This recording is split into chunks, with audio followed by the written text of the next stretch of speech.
You've been silenced for very long, and every time you try to resist, they put you in jail. For my children. You've controlled your mind for so long to the point where you let them decide what your kids should learn, what gender they will be. And now you've let them to come for the whole nation, destroying what Britain once stood up for. They use this media machine not to report the facts to you, but to tell you what to think and what you should do. Always be careful. They're hiding the facts behind the noise, and they're recruiting pedophiles to tell you how to behave. And these politicians who meant to protect you, they're out there smashing your head on the ground.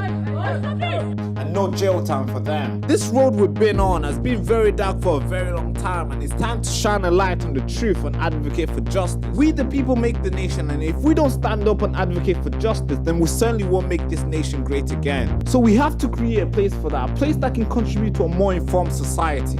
And that place is Next Frontier Media.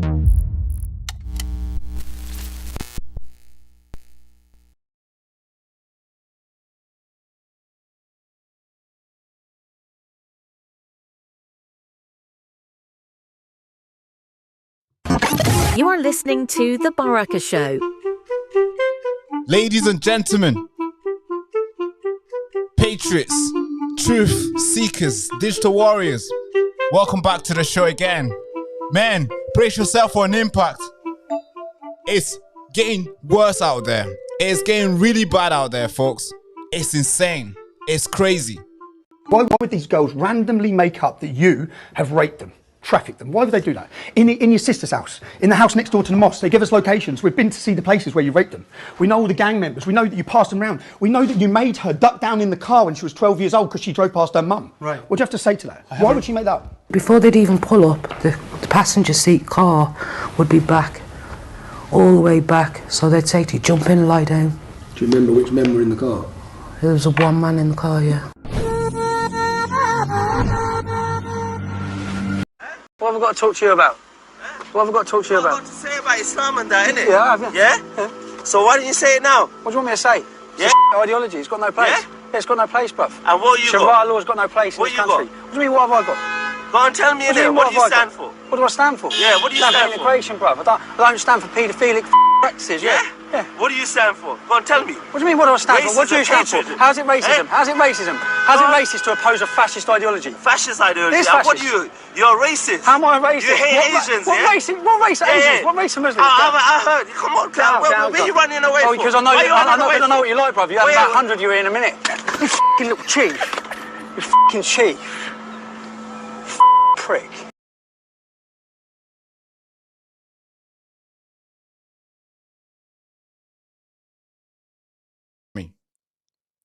They have put a statement out there. ISIS. They have effectively put a statement out there, and they're going for Tommy. Folks, this is bad news. This is bad news. And this is not, I'm not just saying stuff because I think that's what's going on. No. My source is Tommy. My source is the police. The police have come out there and told Tommy, hey, ISIS wants your head. Be careful. And Tommy had to run away from the country to keep himself safe. Because obviously you can't be in the UK because obviously it looks like that's where ISIS stay nowadays. Folks, this is really bad. This is ugly, folks. The the counterterrorism police text Tommy and they told him, hey, be careful. Don't go outside. People are looking out for you. There's ISIS. There's an intelligence that we've received and they're coming after you. They want to kill you. They've told their people in the UK to go out there. The sleeper cells that they have in the UK, we already know they have a lot here. They told their sleeper cells they should go for you. They've activated them. Folks, this is bad news. I don't know if you know how big this is. This is crazy. We talk about Muslims, we talk about Islamists in the UK doing bad stuff. We talk about, sleeper cells, they're going to do something bad. No. The police have come out there and issue a warning to Tommy, hey, don't go outside. They're going to come after you. And they also told him, don't take anything with you. Don't do anything to protect yourself because obviously we can arrest you because if you're carrying something, we might arrest you. but they are coming for you. So there's no way to defend yourself, but they are coming for you. All right, folks, listen to this. Just listen to this. So we have received intelligence that an ISIS publication has stated, has posted within that, kind of encouraging others to commit violence against yourself. Hello, Greg speaking. Gregory, it's Tommy Robinson. Hello, Miss Robinson. How are you? I'm not bad. I understand you've been looking for me. You were looking for me last night. Yes. It's to discuss with you, not regarding anything against yourself or anything like that at all. It's to discuss the information that we have received concerning yourself. So we have received intelligence that an ISIS publication has stated, has posted within that, kind of encouraging others to commit violence against yourself. What ISIS publication? It's called Yalgar. What's that? A terrorist manual? It's one of the kind of like their publications essentially, like their essays. And they sort of post out manifestos and other. And that's an official. And that's an official ISIS publication. As far as I'm aware, it's prescribed material. So okay. This has come from kind of our counter-terrorists. Can I get a copy of this? Can I get a copy of that what it is? Unfortunately not. If I try and download that, is that a terrorist offence? I think it will be, proscribed material. Okay. So no, I've not had You've not seen direct sight of it because of that. Either has to come from, like I said, our counter-terrorist colleagues. Selected. But yeah, and it just reminds that, because of this information, it doesn't authorise you to get a weapon, carry weapons, anything like that, take any preemptive action against others if you're aware of any action. So I cannot. So just to clarify, so named in an ISIS manual to be targeted by ISIS terrorists, but I cannot have anything to protect myself. Just to clarify that, because I think I'm not allowed to position myself in any sort of armoured defence to have a weapon or defend myself.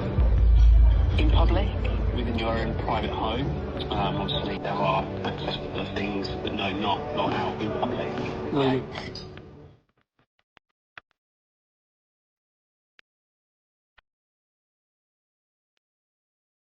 Right. Tommy has left the country for his safety. Yeah, this is crazy, folks. It's no longer a joke now. The UK is done. It's over.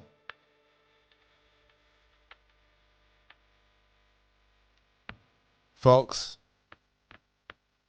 it's not a joke anymore. It's not a joke anymore. The UK is effectively, it's done. It's game over. It's game over now.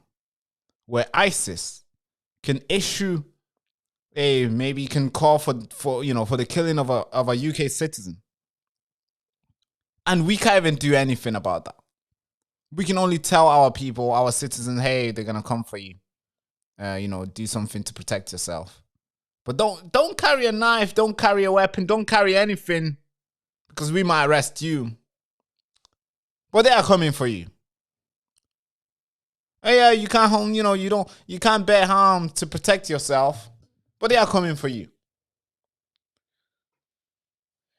Now, the question we need to ask is, how long have the Metropolitan Police, the counterterrorism police, how long have they been knowing about this? How long have they been trying to prevent this from happening? How long? That's the question that we need to ask. Because we're going to get even deep today. We got a lot of stories to cover to you guys. There's multiple stuff, the Jewish community as well. There's a lot of sleeper cells here in the UK, folks. I'm telling you, be careful when you're out there. Be careful when you're out there. All of these guys, a lot of guys, it could be a random guy. It could be the person who you work with. It could be the guy that you call a friend. And instantly he might get activated. And one day it's going to go boom. Destroy your life and destroy everybody around him. This is crazy, folks. The UK is done. It's done. It's game over. It's freaking game over, bro. How can ISIS do this to our people in the UK? I mean, they've been doing it for a very long time. And every time when we talk about sleeper cells, it's like, oh, conspiracy theory. There's no trouble here. Well, okay. All right. No trouble. Okay. No trouble. I guess there's no trouble here. They always call us conspiracy theories. When we say, hey, we got a problem here with radical Islam, they're like, oh no, you must be Islamophobia, they say. You must hate Muslims, they say. You know? You must be a hateful person, they say. They say everything. Every single thing they can think of. Yeah. Say that to Tommy's kid. Say that to Tommy's wives, Tommy's friends, and Tommy himself. Say that to him. Because right now, he's on a running. He's on a hiding. Because he dared to tell the truth. He dared to challenge them. He dared to expose the grooming gang, the stuff that he's been doing for a very long time. He dared to do that. And guess what? Now he's running for his life.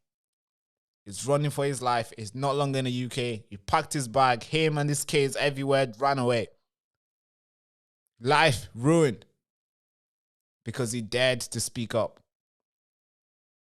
And if this is the crazy part, folks. It's like nobody's on our side. Okay, ISIS is trying to get him. And the government is trying to get him.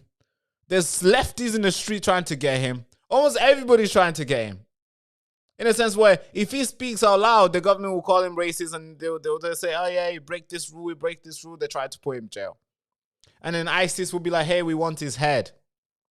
And the lefties will be like, hey, let's do something to him. I mean, here's my problem here. If the government was actually with us when it comes to this, to radical Islam problem, to Islamists, and I'm talking like real terrorists, right? Not just a random Muslim guy who's just doing his thing. I mean like a proper terrorist guys, yeah? Which we're going to get deep into in this story. If the government was with us, meaning like, if we speak out against radical Islam, the government will also speak out with us. They'll be with us. They'll be echoing the same thing because it's a problem that they can also acknowledge. But no, they don't do that. If you speak out against, radical Islam, the government comes for you. They try to shut you down. And then when radical Islam, the Islamists come for you, the government don't even do anything. They wait to come and report. And they won't even say it's a terrorist it's a terror. They won't even call it a terrorist attack. They'll call it, incident. As we are slowly noticing the pattern on each time when an Islamist goes out there and stab or does something crazy in the street. They don't call it a terror attack. They call it an incident. This is a huge problem, folks. I reached out to Tommy on the various way I can contact him. I hope he's well. I hope he's well. I'm sure he has received a lot of comments. I'm sure he has received a lot of messages. But right now, he's not in the country. He has left the country, rightfully so, to protect himself because the police won't help him. The police literally told him, you can't carry anything to protect yourself. Bro, how does that work? How does that help him? Hey, you can't carry anything to protect yourself. So you're going to have to run away from this country. Is there any other country where you can suggest that you can go to that Islamists won't catch you? Could somebody tell me, hey, here's a country on the map. There's a country here on the map where you can go and radical Islam won't catch you. Could somebody suggest a country? Would you say a United States of America? No, they're already there too. They also have their own problem. Yeah, maybe they have good technology. They have good intelligence where they can clamp it down before anything happens. But it's already there too. Where else would you say? Australia? Okay. Just look at the news. Canada? All right. Just look at the news. Germany? Oh, never mind. You don't even have to think about it. It's crazy over there. France? Bro, they don't even know how to control it. So where would you go? Ghana? Yeah, go to Ghana. Nigeria? Oh my God. Don't even think about it. Just look at the news. Over 100 people are being killed almost every week. What country would you suggest? UAE, somebody says. Yeah, well, they've managed to take control of it, I would say. Yeah, the only country I'll probably suggest is Poland. Poland, I'll probably say Poland. That's the only country I'll probably say. But even then, there's still trouble. Even then, you won't be able to live a normal life. You will always be paranoid. You always start looking over your shoulder. You always be thinking who's, whenever somebody looks at you, you won't even look back at them because you're thinking maybe he's just trying to recognize who I am. That's Tommy right now. He's going to be looking behind his shoulder every single second of his life. And that is crazy, folks. And that is literally the price somebody has to pay for daring to speak out. And I want to show you some of the moments that Tommy has had with Muslims when it comes to like confronting them. I want to show you one video. I'm going to show you one video, just one video, all right? Just look at this. This is Tommy confronting grooming gang, people who, can I even describe this here? Yeah, here's one confrontation that Tommy did, and he's been doing, rightfully so, because obviously the nation needs to know. But this is what Tommy was doing. This is what he's been doing for a very long time, confronting the ugly truth, bringing it out, confronting the topic that we shouldn't even talk about. Watch this video, folks. Why would these girls randomly make up that you have raped them, trafficked them? Why would they do that? In your sister's house, in the house next door to the mosque, they give us locations. We've been to see the places where you raped them. We know all the gang members. We know that you passed them around. We know that you made her duck down in the car when she was 12 years old because she drove past her mum. Right. What do you have to say to that? Why would she make that up? Before they'd even pull up, the passenger seat car would be back, all the way back. So they'd say to you, jump in and lie down. Do you remember which men were in the car? There was one man in the car, yeah.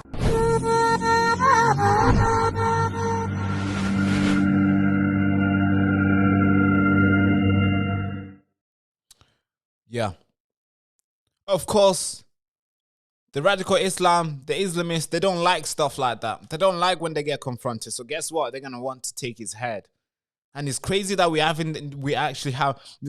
having this conversation now. It's crazy that we're here. Before we were having this conversation, before it was more of like, we were like conspire, we're just, we're just going to share our opinions and be like, hey, are they going to go?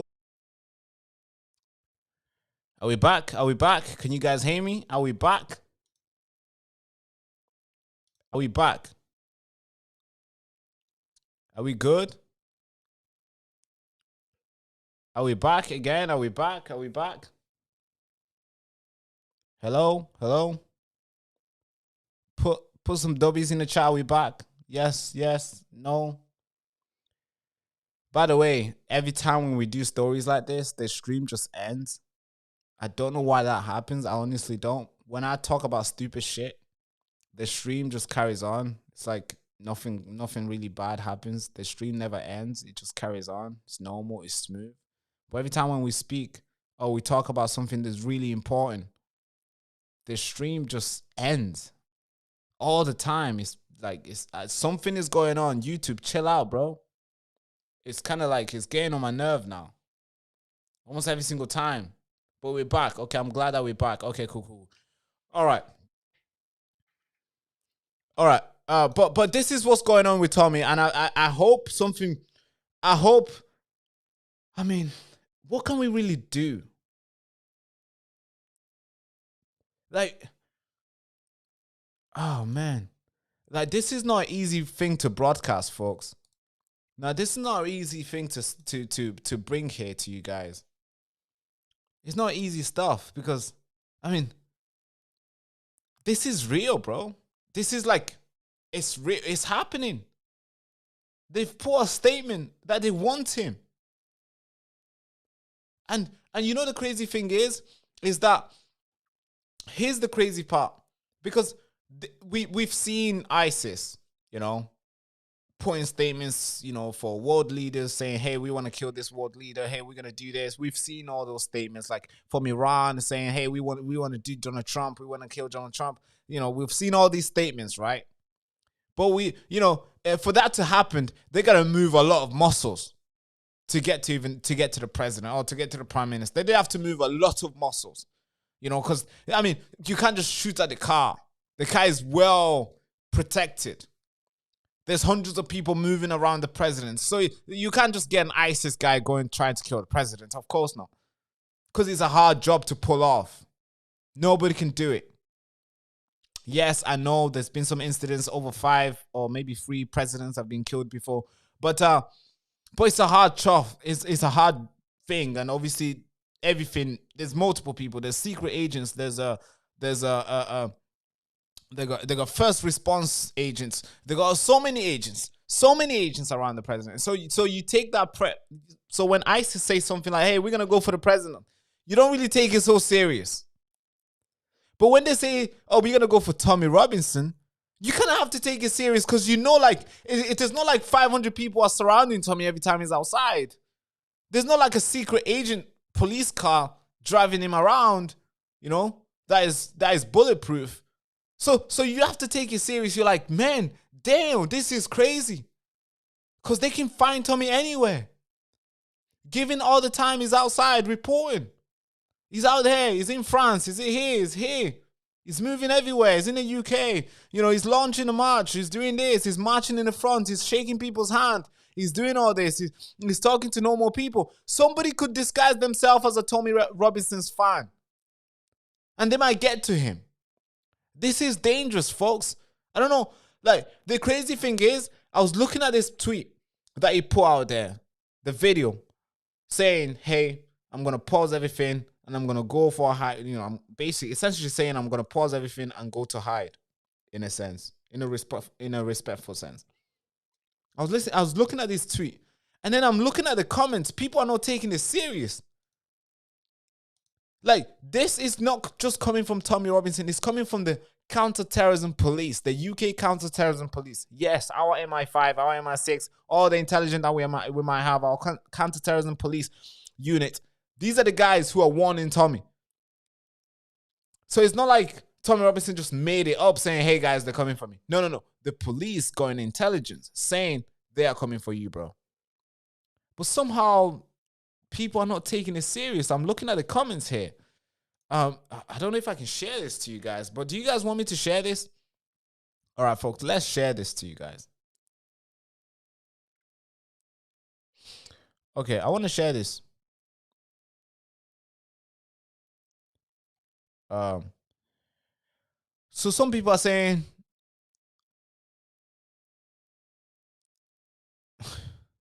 of course, there's, a lot of good comments saying, hey, good luck.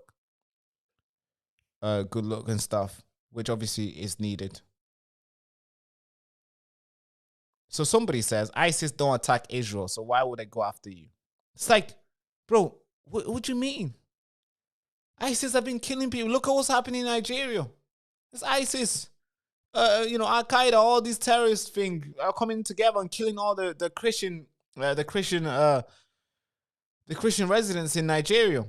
Look at all the places that these guys have been terrorizing. Look at Libya. Look at all these places that they're going out there killing people. And you're saying, oh yeah, they're not gonna go after him. This is not real. It is freaking real. It's coming from the counterterrorism police, folks. Yeah, it's just insane that we're here. It's crazy that we're here. It's horrifying that we're here, folks. It's crazy. Now, I want to repost something else. There's a lot of stories that we got here lined up for you guys. Brace yourself for an impact. A lot. Folks, the UK is done. When I said the UK was done, I meant it. It's done. Yesterday, so many stabbing took place yesterday that I don't know if you've heard it.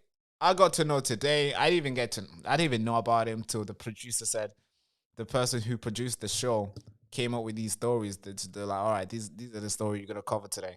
And I was thinking, all right, okay, what's the next story? But by the way, Tommy Robinson's story was not in it. was not in it. Everything was just done. All right. Then Tommy released this video at literally 1 o'clock. And I was thinking, whoa, that's crazy. All right, we need to cover this. This is insane. And it is insane. And then among other stories, she told me, my producer's like, all right, we got this other story. A stabbing took place in Manchester. I'm like, stabbing in Manchester? How come I didn't know about this? Stabbing last night. How many stabbing? Not 1, not 2, 3 stabbing. Where? And they say, yeah, it happened in, Middleton, Oldham, around Oldham. I'm thinking, okay, cool. 3 stabbing in Oldham. All right. Just Oldham? And they're, yeah, just Oldham. 1 place in Oldham. 3 stabbing. Wait, did it happen like in the morning, afternoon, and night? No. It happened within 2 hours. I'm thinking, wait, so 3 people got stabbed in Manchester. Within 2 hours, 3 people got stabbed in 1 location. How come this is not on the news? What is going on? So we got a lot of stories to cover to you guys. You might not have heard of it. You might not have seen it anywhere, but it's important that we cover these stories. But first of all, we need to talk about the Jewish community here in the UK. I think the Jewish community have been targeted very, very hard. I don't know if you've seen this face. This guy was arrested, I think early this year. He goes by the name of Walid. Walid was jailed for, he was jailed for, I'm going to tell you why he was jailed. But first of all, let's play this video so we can break it down. We have some breaking news to bring you. 2 men have been sentenced in Preston today after being found guilty of plotting a deadly gun attack on Manchester's Jewish community. Live now to our North of England correspondent, Shingi Mararike, who's been following this story. Shingi. Yeah, that's right. In the last few moments, those 2 men sentenced for their part in a plot that could have resulted in the deadliest terror attack seen on British soil. Those sentences handed down by the judge for Walid Sadawi and Ammar Hussein are as follows. Walid has been sentenced to 35 years and 89 days in prison, whereas Ammar Hussein has been sentenced to a minimum term of 24 years and 89 days. And there was a 3rd man also involved in that plot for failing to disclose what they know about the plot. That is Walid's brother Bilal, who has also been sentenced to a sentence of 5 years and 165 days in prison with a 1-year extension period. And over the course of this trial, we heard about how Walid Sadawi had worked on a plot in which he thought he was having a moment of triumph in May 2024 when he went to a hotel car park to pick up what he thought was a shipment of weapons. But what he didn't know was that this was a well-orchestrated sting. Right. So Walid, this guy had these weapons in his house. I don't know why I don't even know. We're not even allowed to have a knife, but somehow this guy had these weapons. He was planning to go out there. He was waiting for maybe a Jewish festival to happen, maybe Hanukkah, maybe the next whatever festival that the Jewish people celebrate in the UK. I don't really know much about the Jewish people in their celebration stuff. So he was waiting for them to, come together, or maybe he was gonna go to the prayer to the synagogue, and he was gonna do something. And he had all this lined up. Look how many rounds he had. He had all this lined up, ready to go. And he was trying to recruit people to go with him, to go and kill people with him. And he was talking to a guy on Facebook. He was trying to radicalize him. But the crazy thing is that the person who he was talking to was an MI5 informant. Or maybe not MI5, but it was a secret intelligent informant. And he was posing as an Islamist. He was posing like the guy he's ready to go and do it as well, but he was just collecting intelligence. And he was just getting more information so he can build a case so, so they can bust his door. And thank God they did. Thank God. Imagine if the person was not working for the UK government, was not working for our intelligence police. Imagine. Yeah, he would have probably found an Islamist, radicalize him, tell him that, hey, this is the message. We gotta do it. Blah, blah, blah. And you know how easy it is. These guys will go and do it. I mean, I'm glad they actually stopped this shit. Thank God. This is insane, folks. Here's another video which gives more description about this story itself. This is what we have in the UK. This is what we're fighting right now in the UK. And it's quite scary that we're here now. It's scary that we're here. It's scary that this is what the mainstream media are reporting now. Because before, if you were to say something like this, you'll be called a Islamophobia. Now, they are being forced to report stuff like this. It's too late, bro. But I'm glad they're still reporting it. Because we shouldn't be here. We shouldn't be talking about, hey, a guy had these many weapons ready to go and start killing people. For what? Why? The faces of pure evil, with murder on their minds and plans to spread terror across Greater Manchester and beyond. Last year, Waleed Sadawi and Ammar Hussein were convicted of preparing to carry out acts of terrorism, as their plot of a mass gun attack on Jews in Manchester was uncovered. Bilal Sadawi, Waleed's brother, was also found guilty of failing to disclose the plans. An investigation carried out by Greater Manchester Police and counter-terrorism spanned more than 2 years, including the implementation of an undercover officer known as Farouk. His role was to develop a relationship with Waleed in order to gather evidence and learn about his plans. I think the key point where we realised that this had the genuine potential to become an attack plan that could kill many people in Greater Manchester was when the undercover operative met Waleed Sadawi for the first time, which was on the 15th of February in a park in the Bolton area of Greater Manchester. And that real world meeting and connection really made it clear that Waleed Sadawi had confidence in his relationship with the undercover operative and that was definitely going to pursue what were his original aims. Farouk managed to uncover where Sadawi intended to attack, including schools, synagogues and shops. He also learned of the weapons the men planned to use, and at one stage Sadawi reportedly told the undercover officer, "Here in Manchester we have the biggest Jewish community. God willing, we will degrade and humiliate them in the worst way possible and hit them where it hurts." In 2024, Sadawi travelled to Dover alongside Hussein, believing they were about to receive a delivery of firearms and ammunition. According to GMP, he'd also prepared for so-called martyrdom. He'd stashed cash around his house and had a will drafted. However, on the 8th of May 2024, a huge police sting operation saw Sadawi arrested and taken into custody. At Preston Crown Court last year, the 3 men stood trial, with the jury finding them guilty on all charges. Sophie Reaper, GB News.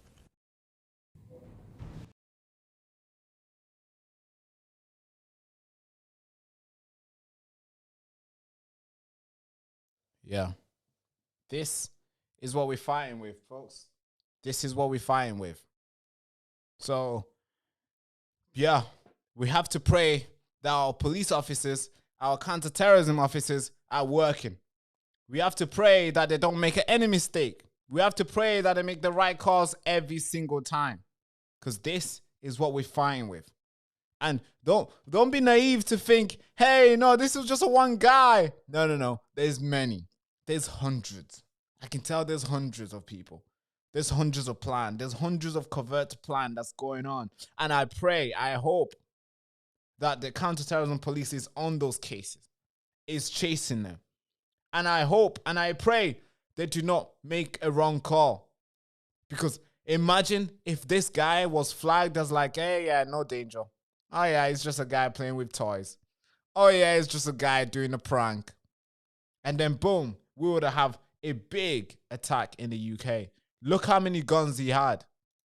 Look how many guns he had. This guy was going to obliterate the Manchester Jewish community. He was planning to kill, hundreds of people, you have to say. And thank God this was stopped. But how many people like him in the UK right now planning for something like this? That's the question we need to ask, folks. That's the question we need to ask. It's crazy, folks. It's insane. Right. We got a bunch of stories today, and you guys will be able to call in today as well. So here's the number if you want to call in today. You can call in today. Whoa, I don't know why it's over there.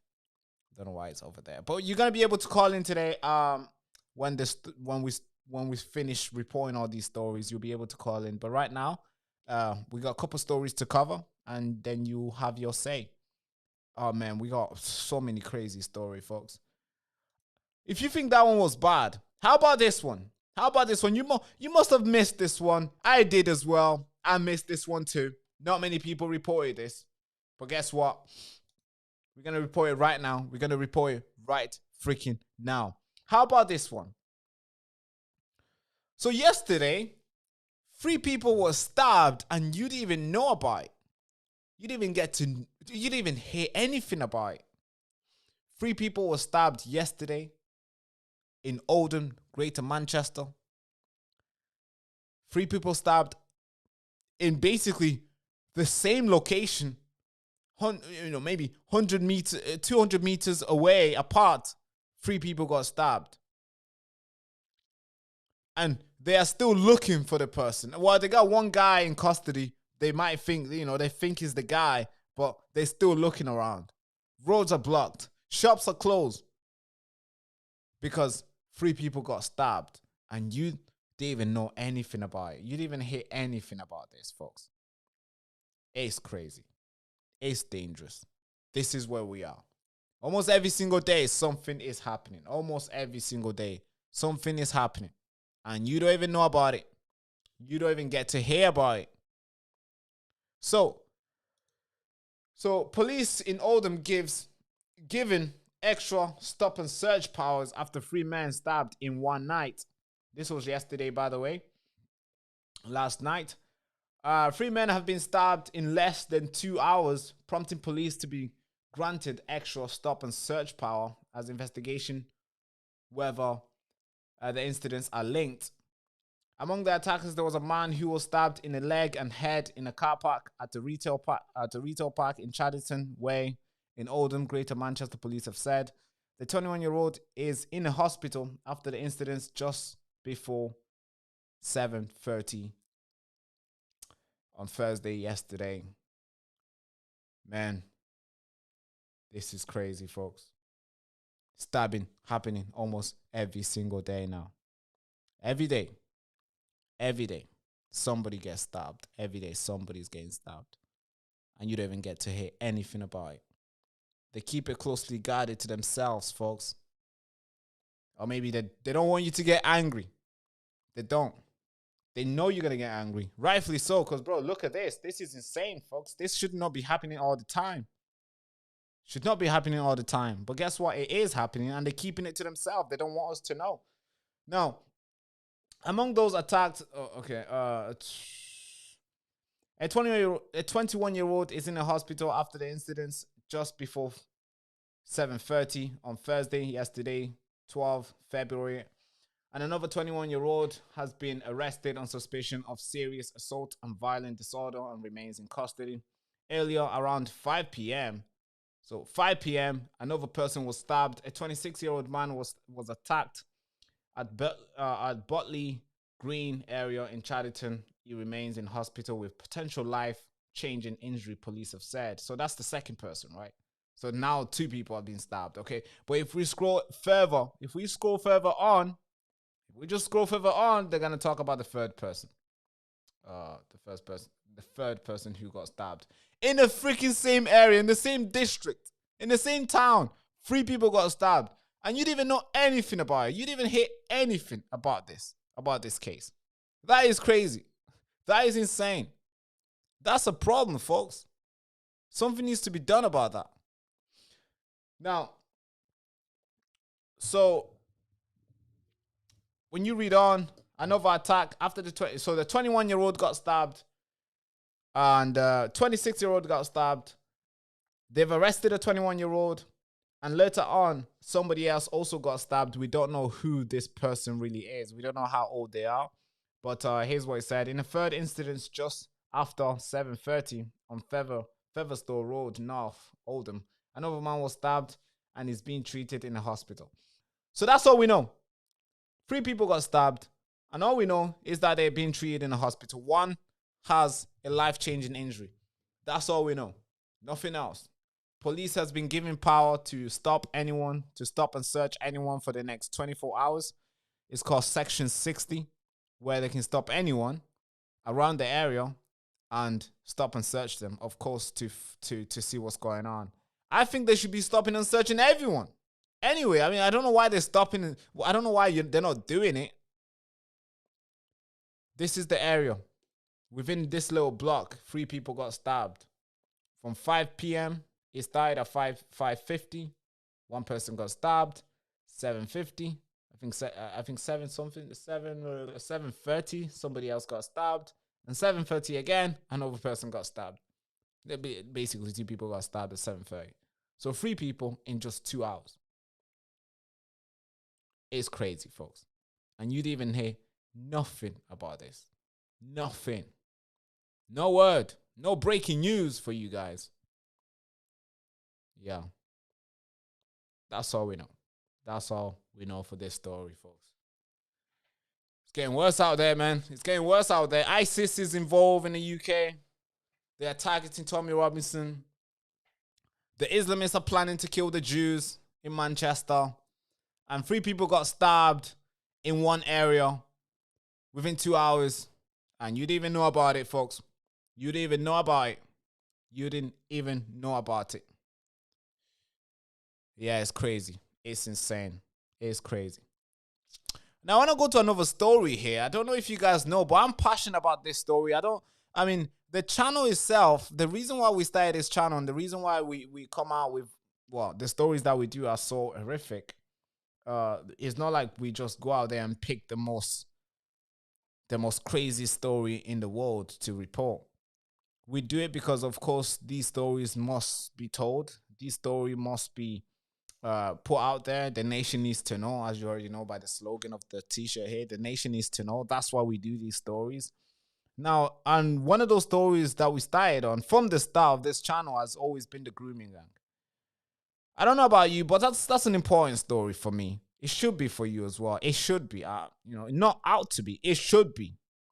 Because these are young kids, young boys, young girls who were trafficked for sexual exploitation, who were brutally treated in a way where they were treated like sex slaves.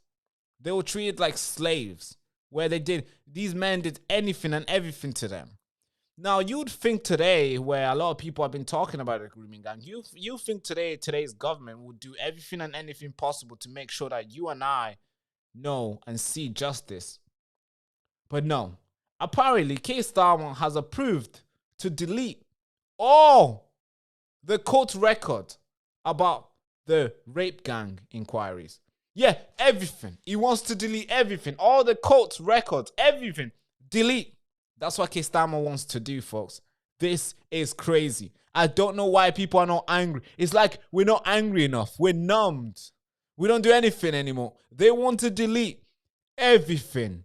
All the court record to Rupert Law's, to the court records that will be super vital to Rupert Law's rape gang. Keir Starmer wants to delete them all. Folks, this is evil. Wow. The cover-up continues. It just gets worse every single day. They are deleting it. Listen to this, folks. It's crazy. This may be the biggest cover-up in UK history. So these same court records that helped expose rape and grooming gangs across the UK are now being ordered to be destroyed. Interesting that this is happening at the exact same time as Rupert Law's rape gang inquiry. They are literally deleting the evidence during the rape gang inquiry with Starmer's full backing. The Ministry of Justice has ordered the court desk archive, which is relied on by over 1,500 journalists, to be deleted in full. But Court Desk wasn't just a database. It's used by journalists to highlight serious failures in the court system. So missed hearings, repeat offenders, institutional negligence is used in the interest of open justice. justice. But Starmer has approved the deletion of this, and it will happen in days. We are literally living in George Orwell's 1984. What happened to justice has to be seen to be done? They don't care. Starmer doesn't care about any of the women and girls that were raped and tortured by Pakistani grooming gangs. He doesn't care about the victims then. He doesn't care about the victims now. They don't care if it continues. We are living in actual hell. This country is hell. Starmer is a very sick man. So are a lot of people in this government, both past and present. They're essentially perverting the course of justice. How are they not? These people belong in prison. There are many forms of justice, and that will be one of them. Everybody that has been complicit or played even a minor role in what's happened will be held accountable. This is insane. This is crazy, folks. They've given David Lammy all the power to go out there and delete everything. Hey, Ministry of Justice, go and do justice. Delete all the evidence. Yeah, justice. Delete everything, K-Star. David Lammy. He's out there deleting everything. And it gets even worse. They're not just deleting, they are burning stuff. Listen to this clip, folks. They are burning stuff. Watch. Evidence can only be being destroyed. We've heard, I think, quite telling evidence this morning from Professor Jay over literally burning of evidence taking place. Well, we can't have any destroying of evidence. Let me just say that if there's any evidence of that occurring now in relation to the matters that we are debating now and wrestling with now, that would be utterly unacceptable. I'm quite sure there would be criminality as well as professional misconduct associated with that. I recall from previous work, and I will ask officials to come in also, that there is instructions that can be given prior to inquiry to make it crystal clear that there should be no destruction of any evidence. And has that gone? Yeah. They are deleting everything, folks. They're going on and deleting every single thing. Labour Court's plan could have kept grooming gang scandal secret. Yeah. The government ordered companies to delete archive of court record that journalists use to monitor cases. Yep. Just the best way to give them justice, right? Oh, how do we give them justice? Yeah, just delete the evidence.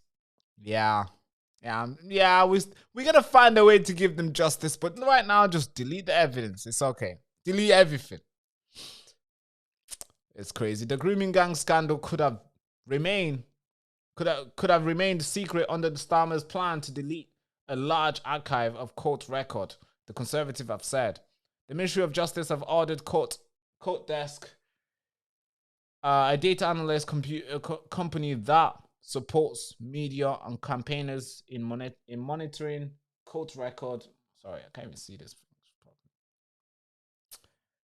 To delete his archive that provides a crucial tool for journalists covering the justice system.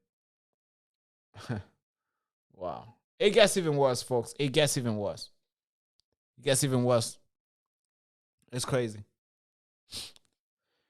Yeah, Katie Lam have waited in. Here's what she tweeted. I like Katie Lam. I think she's a wonderful person in the parliament. She does good job. But here's what she says. Here's what she said. To know the truth about the grooming gang, we must have access to court record at every level. Yes. What did they do? Lock it. Lock it. I agree. I don't know if I'm doing it right. I agree, Katie Lam. The culture of secrecy in many of our institutions helped cover these crimes in the first place. I agree. Labour must not be allowed to do this. The public deserves to know the truth. Okay, now what do we do? Something needs to be done, right? We can't be tweeting all the time. We got to do something. Because they're burning stuff. They're destroying everything. By the time we stop writing the tweets, everything will be done. Everything will be burnt. This is crazy, folks. It's insane. Wow. It's getting worse every day. You think Rupert Lowe can do it? You're like, oh yeah, Rupert Lowe has this thing handled. You know, okay, the government doesn't want to support Rupert Lowe, but man, Rupert Lowe is gonna get it done. Oh, they got the archive. He can use the archive by himself. We can invest money into him. He's gonna do the job. And guess what? The government want to handicap his rape gang inquiry because they know the evidence is still out there. They know Rupert Lowe can get those evidence. So guess what? It's best we just delete it. So his inquiry will just be like a kangaroo inquiry where nothing will be done. But if there's evidence, they can actually bring it to court and fight. But if there's not, it will just be, words. It will just be empty meeting. And that's what they want to do. They want to destroy Rupert Lowe's rape gang. Because they didn't want to do it. Somebody else is doing it. They want to handicap him. Here's Rupert Lowe responding to Shabana Mahmood.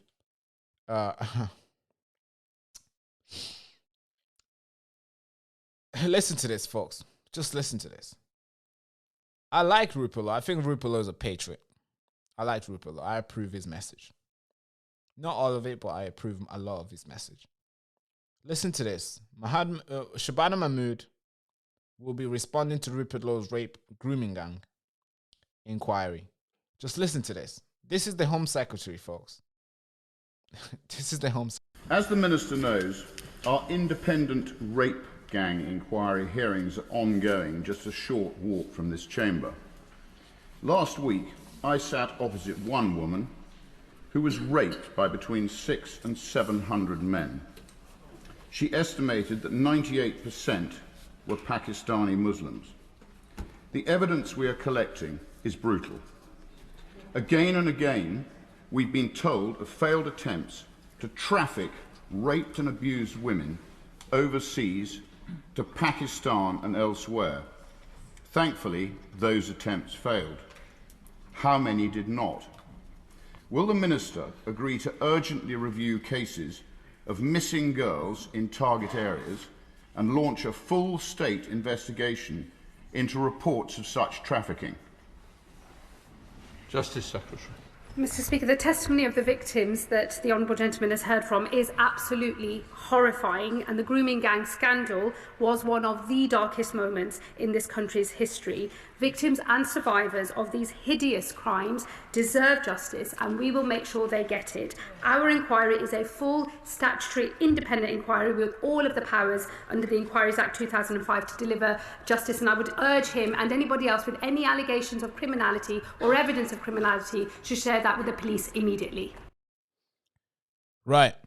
Okay. Some of you guys might see this and be like, wow, what a lady.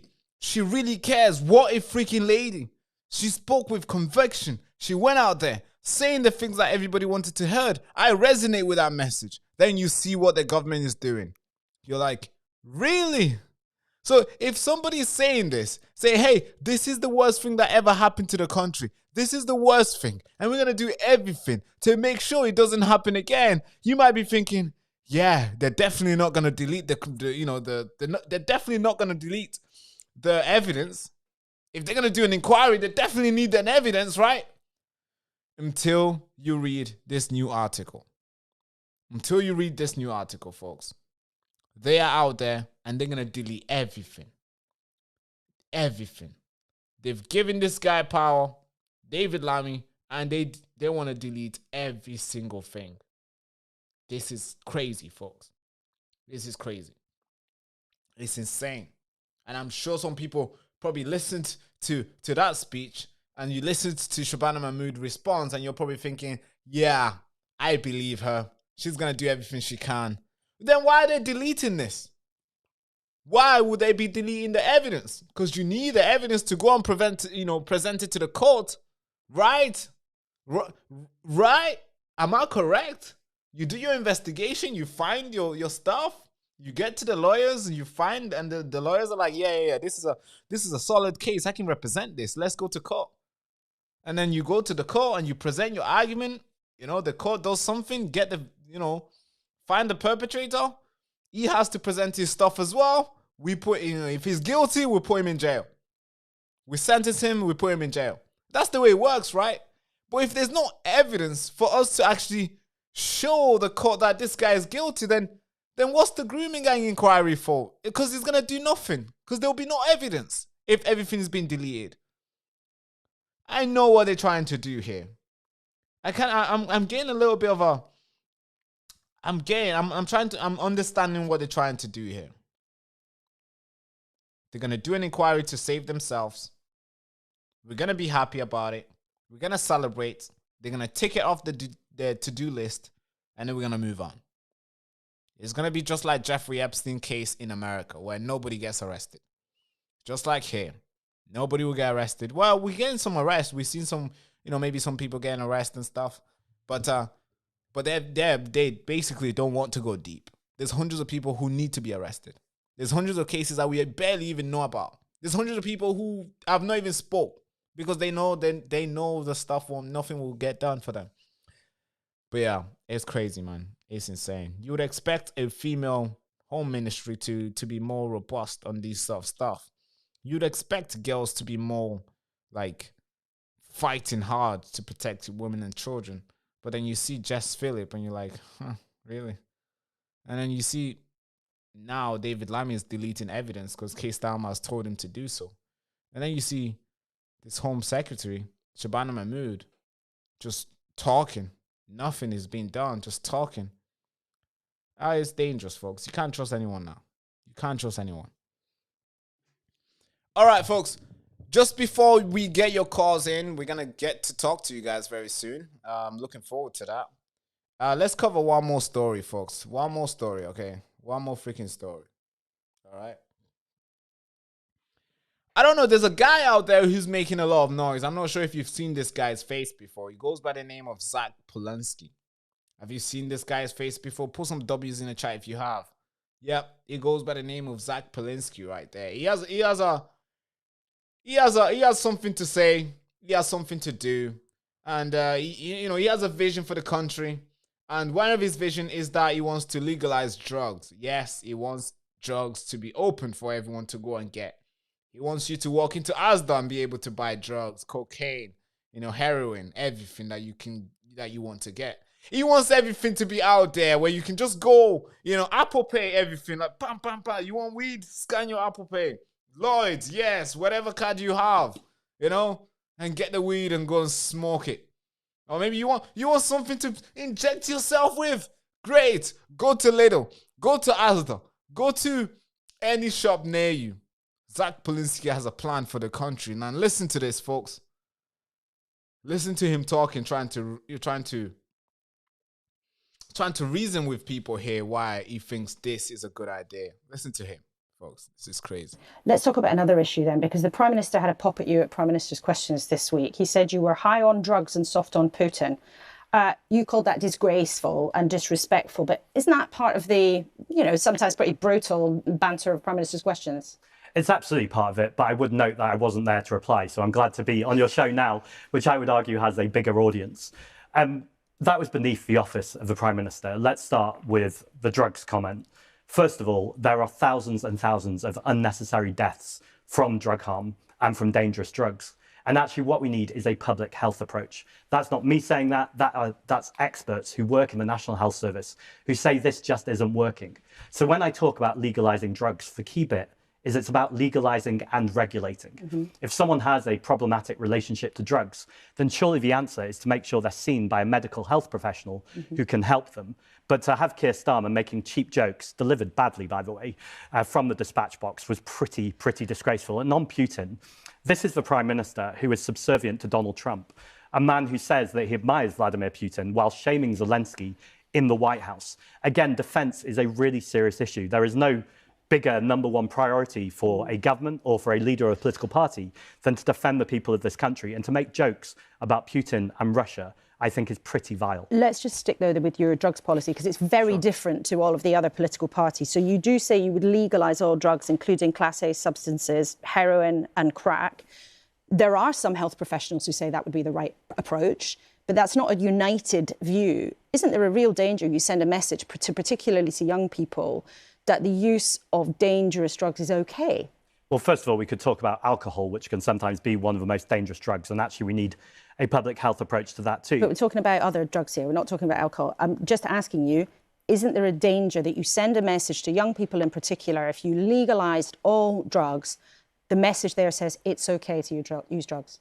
Well, the Prime Minister of this country, by the way, made a joke about taking drugs in university. And what we see is this is very racialised. In fact, very often it is young black people who are stopped and searched in the street, particularly in London, 8 times more likely than their white peers, despite the fact there is no evidence they're any more likely to be holding or taking drugs. But the question is, do you see that there might be a danger if you legalise, that it would send a message to young people that it's OK to take drugs? I think the danger is happening right now, which is where we're pushing it into street corners and into a black market. There's an organisation called Anyone's Child, who is people who have children, grandchildren, brothers and sisters who have died to the so-called war on drugs. And they're saying very clearly with one voice, we need a national conversation about how the war on drugs is not working. In fact, it's making drugs more dangerous. And actually what we need is a grown-up conversation based in evidence, taking a public health approach that looks at prevention, intervention, and make sure that afterwards people can get the support they need. You say there that the Prime Minister joked about using drugs at university. Did you? I've actually never taken a drug in my life or even drunk alcohol, but I still don't sit here as the fun police. I very clearly believe people should be able to do what they want to do. It just wasn't for me. But this is about the system change that we need. This is about what is happening from government that is clearly having a hypocritical approach when we've had ministers, both from the Labour government and the Conservative government, who have openly said on record that they've taken drugs, yet they're incarcerating, i.e. putting in prison, people who have taken drugs, and very often, again, it's disproportionately young black and brown people. I think people listening might wonder why you've never had a drink, never touched a drop of alcohol. Why is that, a position of principle, or what's that all about? Not at all. I just grew up in school where a lot of my friends were drinking and, in fact, taking drugs, and often it felt like someone needed to be sober. I've always liked dancing. In fact, that's how every interview started. And I've always liked dancing without taking drink or drugs. As I say, though, if anyone wants to do it and they're doing it safely, I'm really glad people are having a good time. But we know lots of people aren't taking it safely, so let's make sure they get the support they need.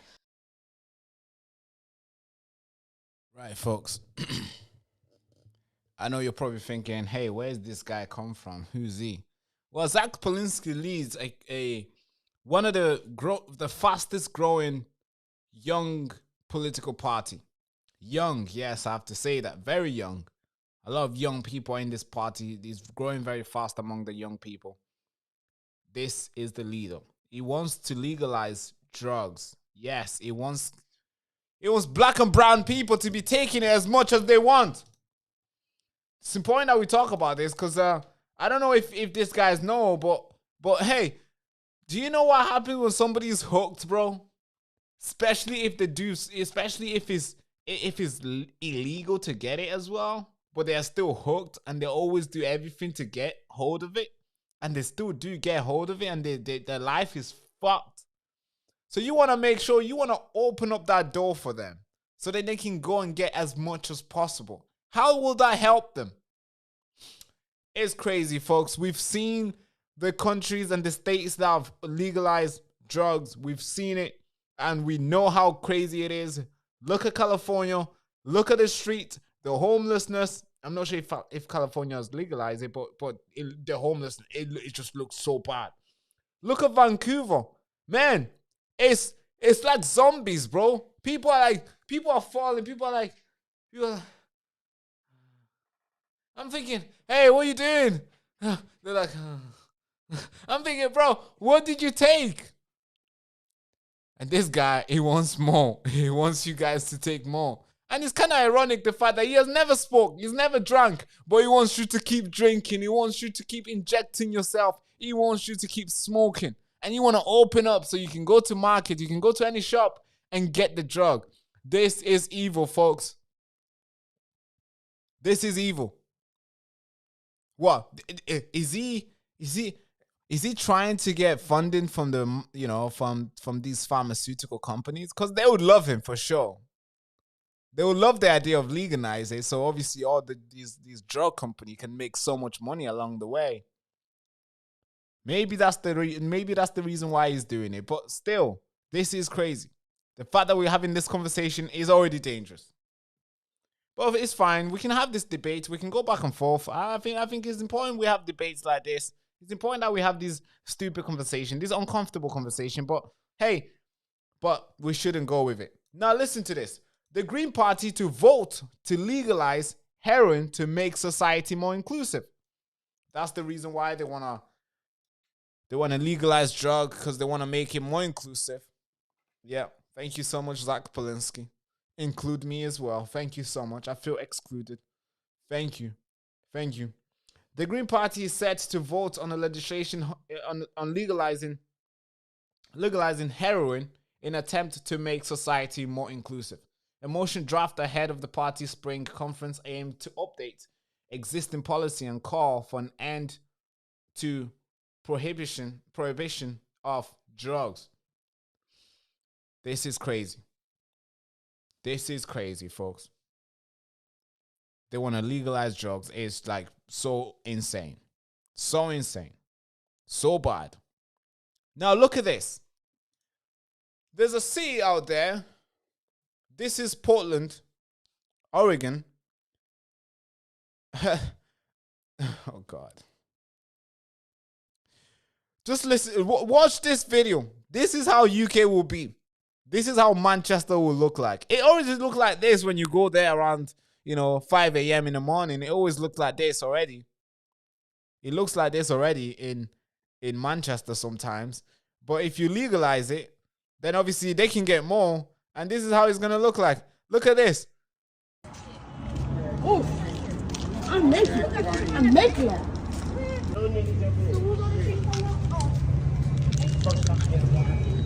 It'll be the first time.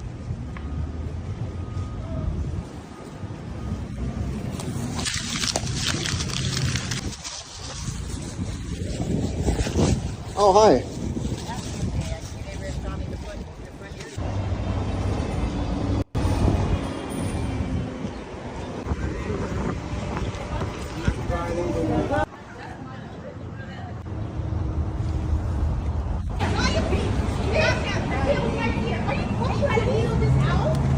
That's how it looks like. That's crazy. Leave me alone! Why are you chasing? This is your last camera. This is what you're gonna do. Fucking cunt. Are you fucking kidding? This is how it's going to look like in Manchester, folks.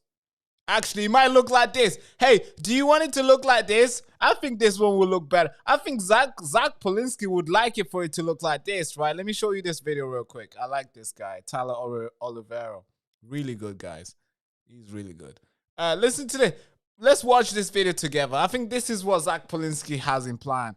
He has this vision in his mind, and he wants this to come into life. But this is how Manchester will look like. Actually, Piccadilly Garden already looks like this. It's gonna look more. It's gonna look 5 times, 100 times, 1,000 times more. Watch this. Let's watch this together, folks. This is Vancouver, Canada, a city that made every drug legal. All drugs are good and balanced. God made all drugs. Are you on trank right now? I don't know, it might be. More drugs, the better. How easy would it be for us to get like fentanyl right now? Yeah, but what are you talking about? Is that meth right there in your hand? It's fentanyl and a little bit of meth. Everyone's stealing, everyone's selling their body. How much do you use in a day? 7 grams. Oh, it smokes, bro. How do you afford your drug addiction out here? Boosting. Seen people die out here? I have, yes. You don't know what's in your dope. Everything's laced with fentanyl down here. They want to get you addicted. This is an active overdose in real time right there. This guy's wrapped in a trash can right here. We even know he's alive. I was worried about you. You're in a trash bag. Okay, just check on you, brother. This is an OD. You doing okay? You guys got Narcan? Yeah. Okay, good. Well, looks like she was overdosing, and as she was overdosing, they're robbing her. How long have you been using fentanyl? 6+ years. So is this your buddy right here? Yeah, it's my friend. Yeah. So he's nodding out. Is he okay? He's fine with me, I think. With the guy over here just nodded out, passed out on the curb. Sir, are you okay? Just want to check on you. You okay, brother? Kevin's gonna make sure they are alive. Hey guys, are you guys okay? Looks like they're both breathing. All right, folks. That's the way it's gonna look like. That's what Zach Polinsky has in plan. This is how it's gonna look like. Zach Polinsky has that in plan for Manchester for sure. Definitely London gonna look like. Oh, London. London. It looks like that sometimes already, but it's gonna look worse than that. Now, of course, a lot of people have come out. People who were addicted, former addicted to drugs, and of course they've cleaned themselves up. They've come out to say, "Hey, this is a bad idea, Zach. Don't do this." And this video kind of, I find this video fascinating, and I think it's important that we play this. This is a guy who was addicted to drugs, and now he's clean for 6 months. And he has a message for Zach, because he knows once you get it, once you get the drug, it's very hard to let go. And he knows how dangerous it will be if anyone can just walk into any shop and get it. Listen to this, folks. Right, Zach Polanski, the leader of the Green Party, who could quite possibly be Prime Minister one day in that very building, has said that he will be legalising cocaine. And as a former addict myself, now over 6 months clean, I'm immensely proud of it. I know people who've died, I also know people who've suffered dearly and had tragic accidents and left with injuries forever. I want to tell you this, Zach Polanski, and I know you speak to charities already with people affected, people affected by drug issues and that, but I want to tell you this, someone who's from North Nottinghamshire on the estate, do not legalise Cowie. It ruins people's lives. It is poison, mate. You know what I mean? Please do not legalise it. It's an extremist view, so that's what it is. To have that room in the streets, you'll end up like fucking Los Angeles, you will. The streets will, do you know what I mean? That's how I see it anyway. And I think you're a decent gentleman, and I've met you outside Broadcast House before. I don't like your policies, especially with about the nuclear deterrent and how much Putin's here, do you know what I mean? Look, you're soft on Putin, mate. You know what I'm saying? But I will tell you this, don't legalise Cowie. It's a very, very bad decision. It will ruin lives, and I've seen it firsthand myself, you know what I mean? That's a lesson from me. Thank you. Right. So this is a guy who was obviously an addict, and he's fixed himself. He's 6 months clean, and he has a message for Zach. I hope Zach Polanski receives it. Because Zach Polanski wants to legalize drug. And this is coming from a guy who has never smoked, never drank before, he claims. But guess what? He wants you to keep drinking. He wants you to keep smoking. And he wants you to be able to walk into Asda and get it anytime you want. Yeah. All right. That's a good plan, Zach. That's a great plan, Zach. All right, folks. That was the last story. Now let's open up the phone calls and you guys can call in. And we can go back and forth for the next 20 minutes. What do you guys think? What do you guys think? What do you guys say to that? What do you guys say to that? I think that's a good idea. Listening to The Baraka Show. I think that's a good idea, folks. We're going to open up the phone and you guys can start calling in. We're going to put the number on the screen. If you already have it, make sure you save it. Then you can call in all the time. We received some missed calls today. Man, we always folks, don't call this phone number if I'm not live, because it's not going to be picked up. But the phone is on now, so of course, any phone call you make, you're going to make it through the broadcast.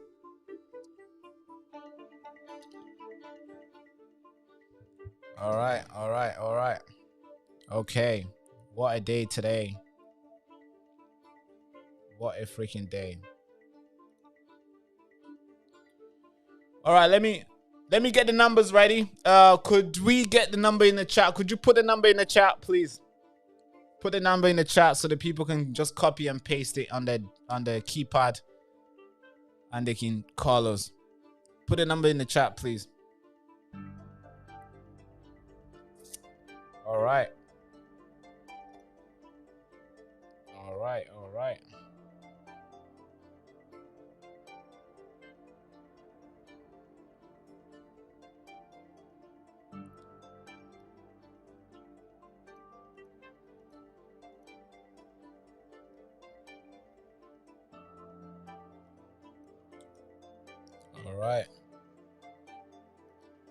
Okay.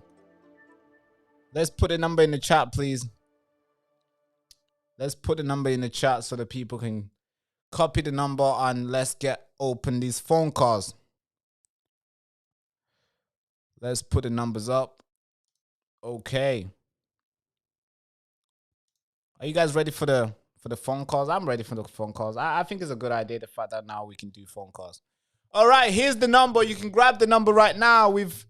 We have, so you can, shit, we just missed the call. God. We literally just missed the call. Sorry, folks. Just call again, please. 2 seconds. Let's connect this phone to the mixer here.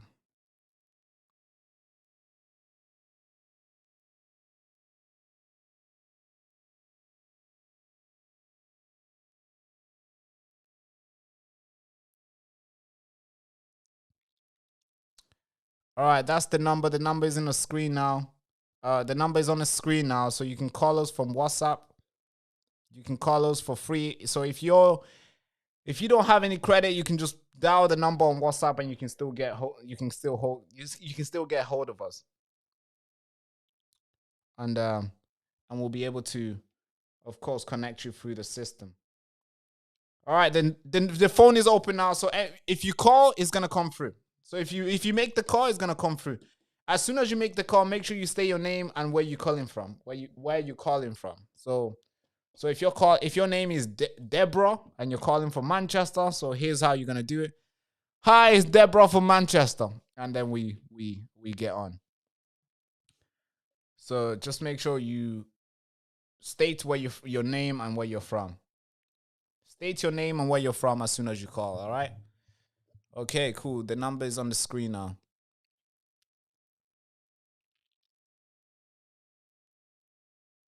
Yes, so you can call the same number, just copy it, go on WhatsApp, copy that number, put it there, and you can call it on WhatsApp. Let me see. Oh God, did we just miss another call, bro? I hope not.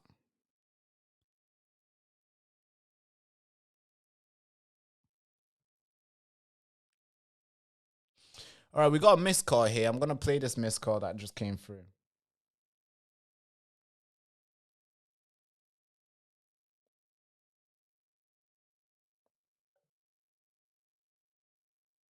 Can you guys hear it? I can't stop crying. Caller breaks down in tears after. All right, we just got a missed call in. Another missed call. I'm sorry, folks. We keep getting missed calls. What's going on? All right, try again. Call again, okay? Call again. Don't know why it's going straight to voicemail. But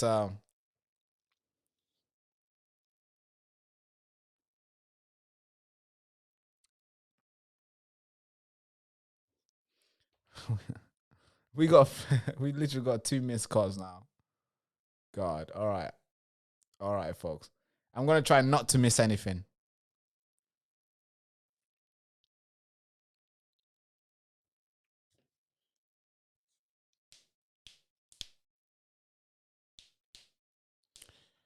As soon as you make the call, you say your name and where you're calling from. You say your name and where you're calling from, all right?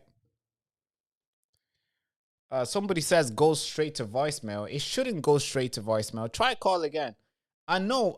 We got free voicemail now. So I don't know what's going on. It should just call straight away. Don't know why it's going to voice. Is there anything I need to do here to fix this? Because it shouldn't be going straight to voicemail. That's quite weird. That's not good. It's definitely not good. But let's play this voicemail. Let's see what they said. These voicemail. Let's hear what these voicemails said.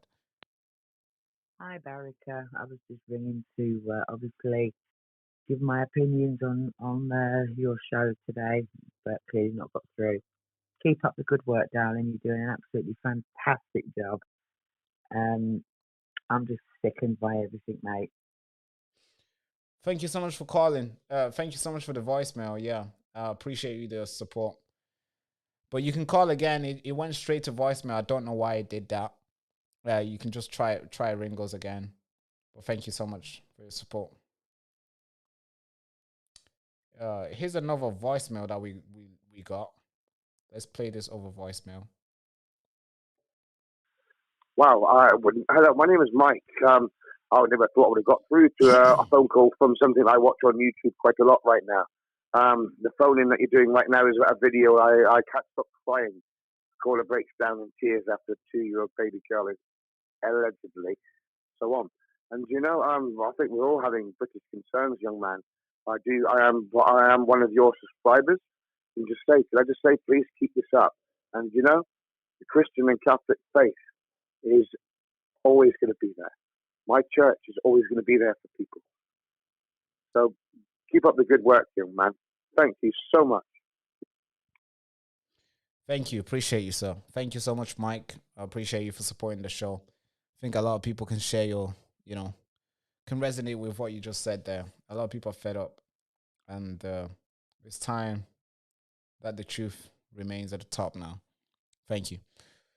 All right. Some of you guys are saying we should call them back. It's just that calling them back is like, what if they didn't want to talk and they stopped calling halfway? They're like, oh, I don't want to do it.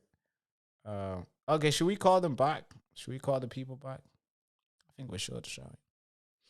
You know, it took us time to get one call in yesterday. And as soon as we got that first one call and everybody else started calling. So I'm assuming it's going to be the same. You know, it's basically the same today. It's going to take a little bit long to get the first call. And then, of course, everybody else will be like, oh, one guy called, so let me call as well. But yeah, I'll not be surprised if that's the case today.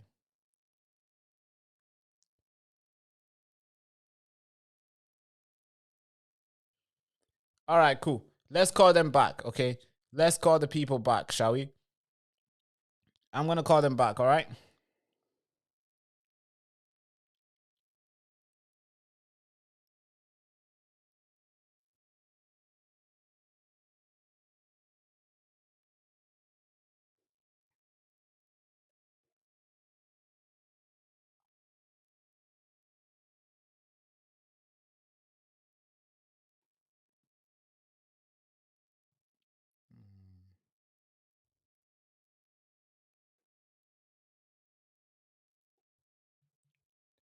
All right. Hello, how you doing? Hello, is that Baraka? Yeah, you've made it through. How you doing? You all right? Nelly from London. How you doing, Nelly? You okay?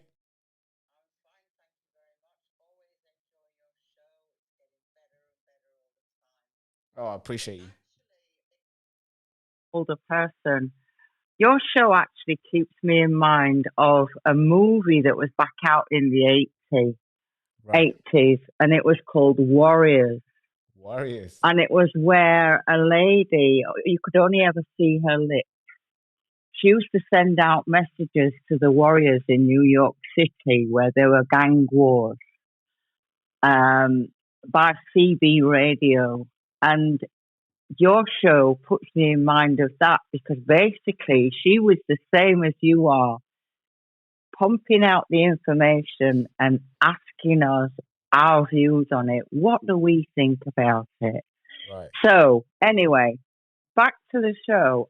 I've got a few things to talk about, but just the one that I think is most important is this idiot Polanski with his drug ideas.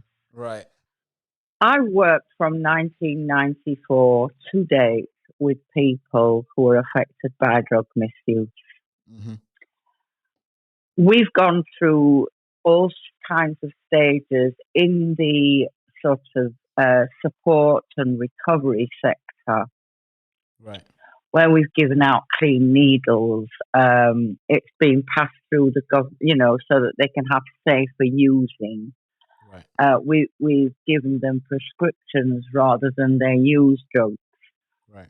There's obviously, which we now know, Narcan, which you can use. We've got like spots where you've got life saving for like knife injury and things, because clearly wherever there is drugs, there's crime. Wherever there's crime, there's violence. Mm-hmm. So you've got this idiot saying, "Oh, we're thinking about legalizing drugs." Well, you just have a look at places like San Francisco. In fact, you don't need to go that far. Yeah. If you follow somebody like Kaz or the Dutch travel maniac and things like that, they take you all around Europe, showing you these hotspots where all the drugs are. Mm-hmm. Yeah. I mean, it's bad enough when drugs are illegal. Never mind making it legal and giving out the impression that, oh, it's okay to do that. Mm-hmm. Yeah, it's. I think we already have the problem here in the UK where we got these illegal substances are being sold around. These drugs are being sold around. I don't know if you know. If you go to Manchester around 6 a.m., you will see all these people who are they are out of their brain. They are done. It's like you don't know what they talk. It's definitely not something that you know about. Something that we never heard of. That's already here. That's been sold around. But him suggesting that we should just open up where it's not going to be illegal now. They can just go and get it anytime. They can go to meth. They can go and get fentanyl. They can go and get flipping heroin, morphine, cocaine, weed, all these things. I mean, what let me ask you this question then. What do you think that will achieve that you think will be good for us? Do you think there's something Well, in good on order this side?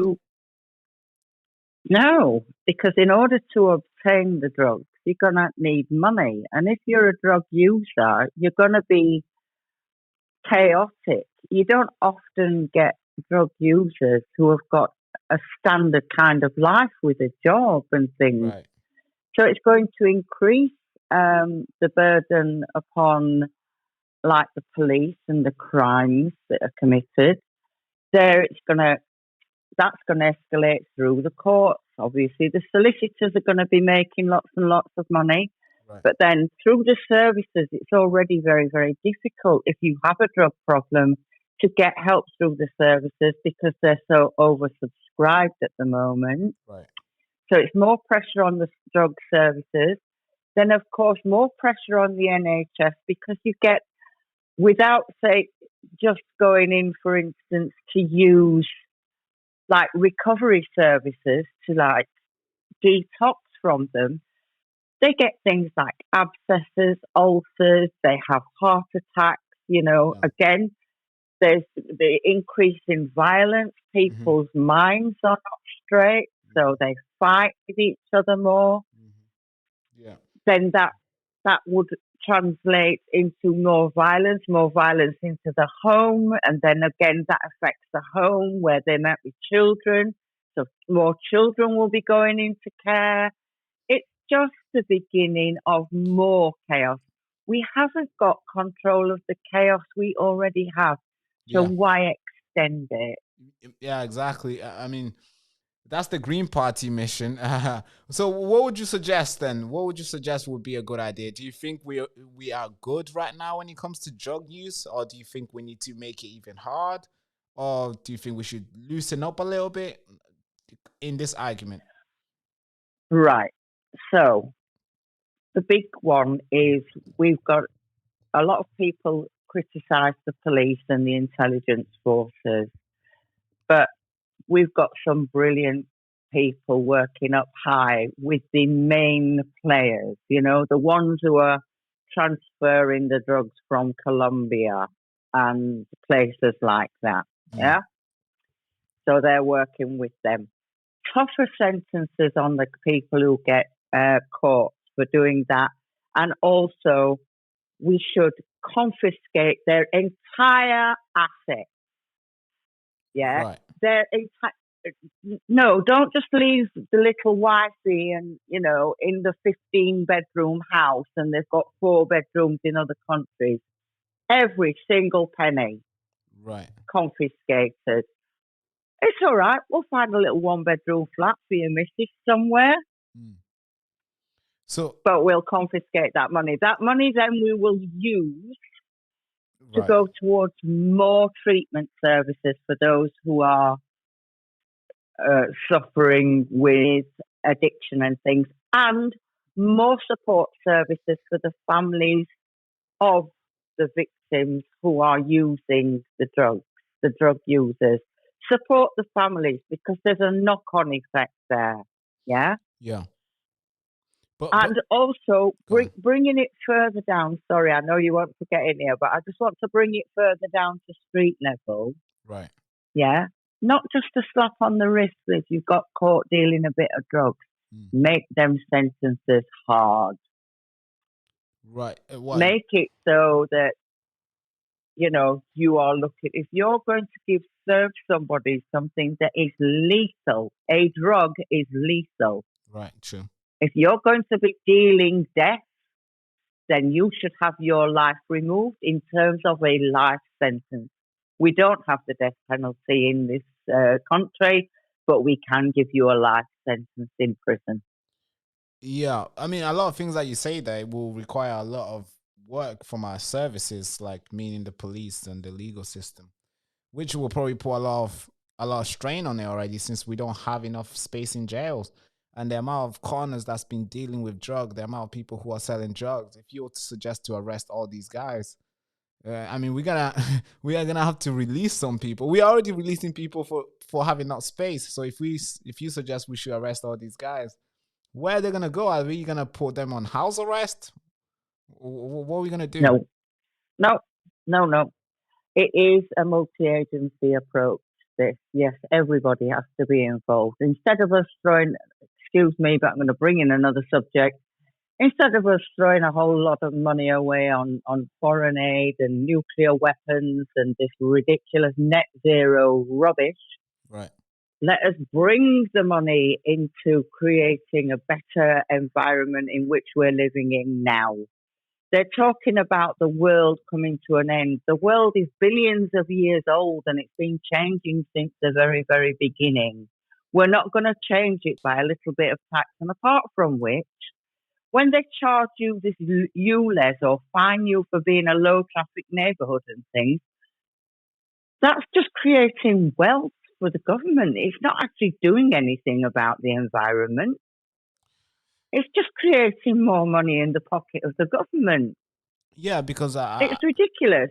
Yeah, because of course. Yeah. So I say steer money away from all these crazy ideas. Steer it into cleaning up the environment, because we've got to look at the root causes. We've got the immigration problem, we've got the drugs problem, we've got the crime problem.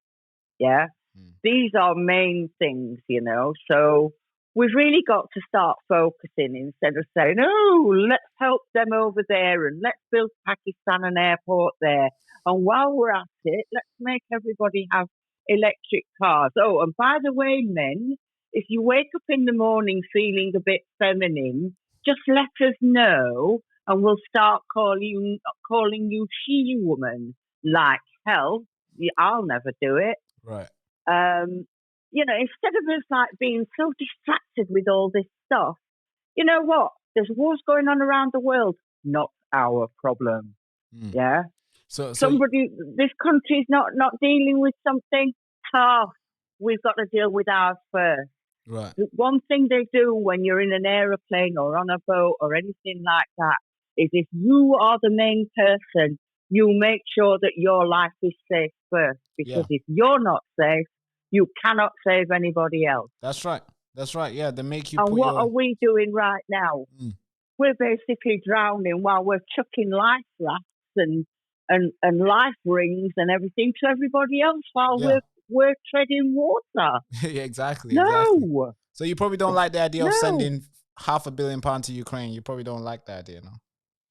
No, I don't. And I don't believe any of our troops should be over there.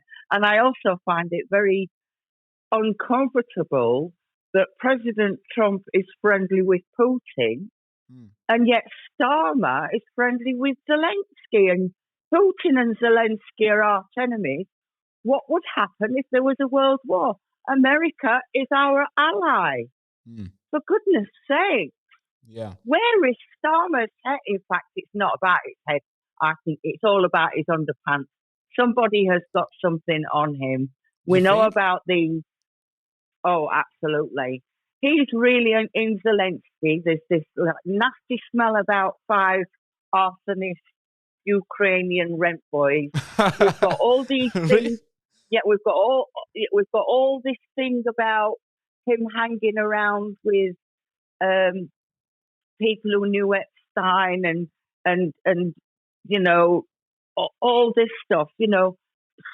I think that the politicians and things have got some deep, deep, deep problems that they want to keep low. And this is why they're forever running around. And another thing as well, I think Starmer should have a chain around his ankle and keep him in London, because every time there's a problem, he's off somewhere else trying to sort out or getting himself in the picture for somebody else's problems.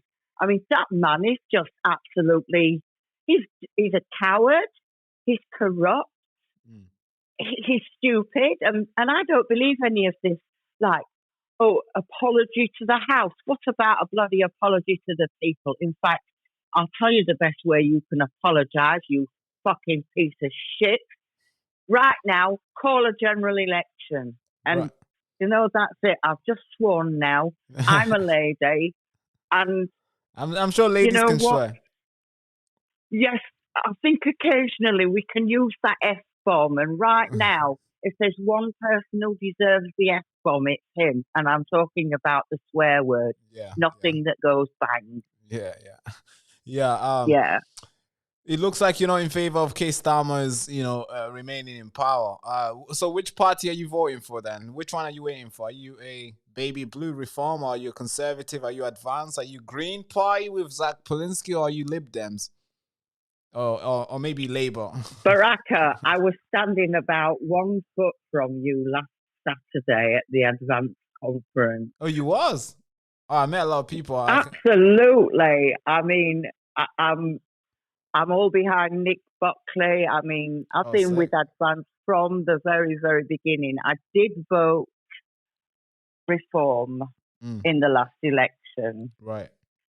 But then when Rupert left and Nick and Ben left, and, looking at Farage's past history with Brexit, he loves all the pomp and circumstance, building things up and, oh, look at me, Fanny Farage, Yeah, funny Farage, And then as soon as it comes down to the hard work, he resigns. Yeah, he likes and the pictures. He did it with Brexit, he did it with UKIP, and I'm sure he's just keeping his shoes nice and warm so that Zia can step into them once he gets elected. So I did vote Reform last time. And then as soon as Ben and Rupert left, and then Ben started his party, and he said right in the very beginning, I'm a big Tommy fan as well. I've been like a Tommy groupie now for about the past 15 years. 15 years. Oh yeah, I'm always out on the streets. Oh yeah, I don't know if you know, but the situation with Tommy. What do you think about that? Is it okay if I tell you more, or do you know something already? With Tommy, the thing that just came out today for 1 o'clock. He is gonna he is a target. I mean, and the one thing that everybody works on is fear. And Tommy's already proved that he's a man of principle, and he doesn't have fear. He does need to go away for a little while and get his head straight. He's just been told that he's got this threat upon his life. Right. It's not good enough that our intelligence department can only give him what's called an Osman warning, which means there's a threat on his life. Yeah. It's not enough. They should be actually looking into who's the author of this thing. Who made that threat? It is ISIS. So who are the head ones? Because this is incitement. Yeah, true. We've got lots and lots of stands, I don't know about Manchester, but all over here in London, there's like tasting tables out in the streets where people are giving away Qurans and trying to we have a lot convert people. Yeah. We have a lot in Manchester as well. Almost every corner somebody's trying to convert you. Yeah. So with all the displacement of young people, the unemployment, the general mood that is low, no money, not a lot of jobs and things like that. These people are being very inviting. Come in, brother. Let me give you some food. Listen to the good news we've got. Now, this is what we want you to do for us. Yeah. So it looks like you won't be looking for some guy. Exactly. Tommy has to look over his shoulder for everyone. Yeah. Because and his life is in danger now. Yes, it is. It's really... all our lives are in danger. Yeah. Any one of us who stands up, speaks out, goes to any of these marches, says anything, we are in danger. Somebody, it's not about just getting offended. Now they think they can get away with actually making a threat to kill. Yeah. And we're going to do nothing about it. Yeah, which is kind of scary, the fact that they've gone so much I would say, confidence to do such a thing and say such a thing. It's crazy. But it's been lovely talking to you, man. I appreciate you calling. That's great. Yeah, I appreciate the call. Well, And, thank you for letting me rattle on. No. As you know, this is a free speech channel. Anyone who wants to call in, we can have him on, and they can have a call, and we can go back and forth. And you can say what you want. We can go back and forth and stuff. But I appreciate you calling. It's been really lovely talking to you. And thank you very much, because it's lovely to see a young person. You're only in your early 20s. A young person getting involved, getting out there. Like I said, I was just beside you last Saturday at Van's conference. Yeah. I'm not little. Somebody will come up and say, "Oh, hello, can I have a picture?" But nevertheless, I'm aware of everyone. I'm sure. I'll recognize this face next time I see you, and if I hear you talking, I'll probably come for a picture. How about next time when you're outside, speak loud, I'll recognize your voice and I'll come for a picture. All right then, Baraka. Thank you so much for calling. Thank you. Thank you for supporting the show as well. Cheers. Bye. That's fine. Bye. Bye. What do you think of that caller, folks? What a great conversation. It's a lady of a steel right there. I'm gonna look up the movie that she referenced, The Warrior. I'm gonna look up that later on. The Warrior. Actually, let me copy it down. The Warrior. We'll write it down and we'll see how that go. The Warrior. Yeah, but great conversation, man. So hey, are we gonna get another call? We're receiving another call here. Hold on. Hello, you've made it through to the Baraka Show. How you doing? Who's this? Hello. Hello, hi. You all right? Yeah, I'm not too bad, mate. Sick. What's your name and where you calling from? John. John, how you doing? You okay? Yeah, I'm all good, mate. I'm all good. Regarding this Tommy thing, I think it's all a bit of a conspiracy, basically. They know May the 16th is coming round. They can't stop it any which way they try. And the only thing they can do now is to basically put him in fear, put him in hiding. You think? Yeah, I think so, yeah. I think that might stick. I think they all know what he's gone through his court cases, he's won them. He's got court cases hanging over his head, he's going to win them. So what else can they do? What else can they do? What else can they do to stop the uprising? The only other thing they can do now is to put him in fear of his own life, his family, this, that, and the other, by ISIS. It's absolutely. To be honest with you, I think it's absolute bullshit. I can't wait for Trump to flatten Iran. I might be speaking out of turn now. What does it? Hold on. What does Iran have to do with Tommy being with the Metropolitan Police, the counterterrorism police, telling Tommy that ISIS is looking out for him? Well, do you think the Metropolitan Police are telling the truth? When have you ever known the Met tell the truth? Look at all these things. Look at all these the grooming gangs. Look what's going on with the grooming gangs in London. Look what's going on with the grooming gangs in the rest of the country. You honestly think the police constabularies are telling the truth, and the politicians and the House of Lords are telling the truth? Fucking hell! And only even monarchy are not telling the truth. So who do you think is telling the truth? So you think nobody's telling the truth? Nobody's telling the truth because everybody is in fear. It's in fear of what is what's going to come.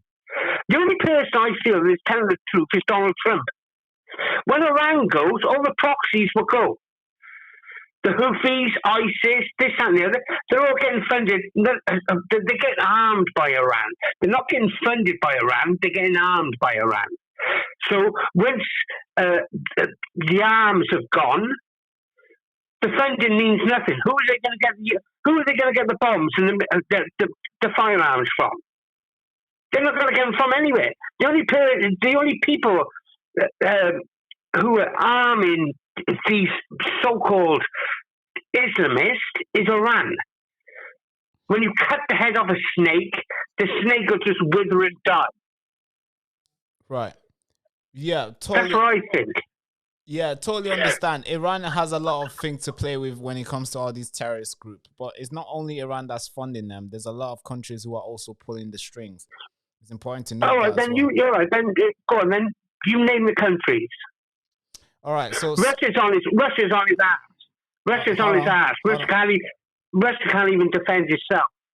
Russia can't even defend itself. No. Apart from nuclear armament, Russia can't defend itself. Really? It's struggling. How long has this war gone on in Ukraine? 4 years. But why? 4 years. But why? If you put Russia against America, America will annihilate them. I reckon within about 6 hours. All right. I do. Okay, time out. I know you're laughing. All right. No. It's important that we. I want to go back and forth. Could you just? I know you're laughing. But so you think America will obliterate Russia within six hours? If it came to a proper war, America. I'm not saying. I'm saying nuclear. Not nuclear now. Not nuclear. I reckon America would destroy Russia when I may be a bit exaggerating. If it was toe-to-toe, all Americans' arms and all Russia's arms, no nuclear, within 24 hours, Russia would be obliterated. Okay, obliterated. Why do you think Russia won't have the upper hand? Have they got the upper hand in Ukraine? Have they got the upper hand in Ukraine? Yeah, they won the war in Ukraine. How have they won the war in Ukraine? All right. Just quick question. How many countries are supporting Ukraine, and how much money has Ukraine being given by all these countries that are supporting Ukraine? And also, same thing on Russia. How many countries are supporting Russia, and how much money are being given to Russia to fight Ukraine? Yeah. Okay. How many countries are supporting Ukraine? The EU, America, Biden. And Where Trump? did the money go? Same as when Trump came in office. Where did the billions of pounds go that was sent to help Ukraine to fight this? Where did it all go? It's all disappeared. Yeah, but Trump just made another deal to send money to Ukraine, over $300 million. No, they won't. They won't. No. So he's made a deal to send it, but he won't send it. Yeah, no. What Trump does, Trump won't give anything away. Nothing. What he does, he'll give you arms, he'll give you missiles, this, that, and the other, but you'll eventually pay for those missiles. Where France, Macron, that fucking disgusting rat Starmer,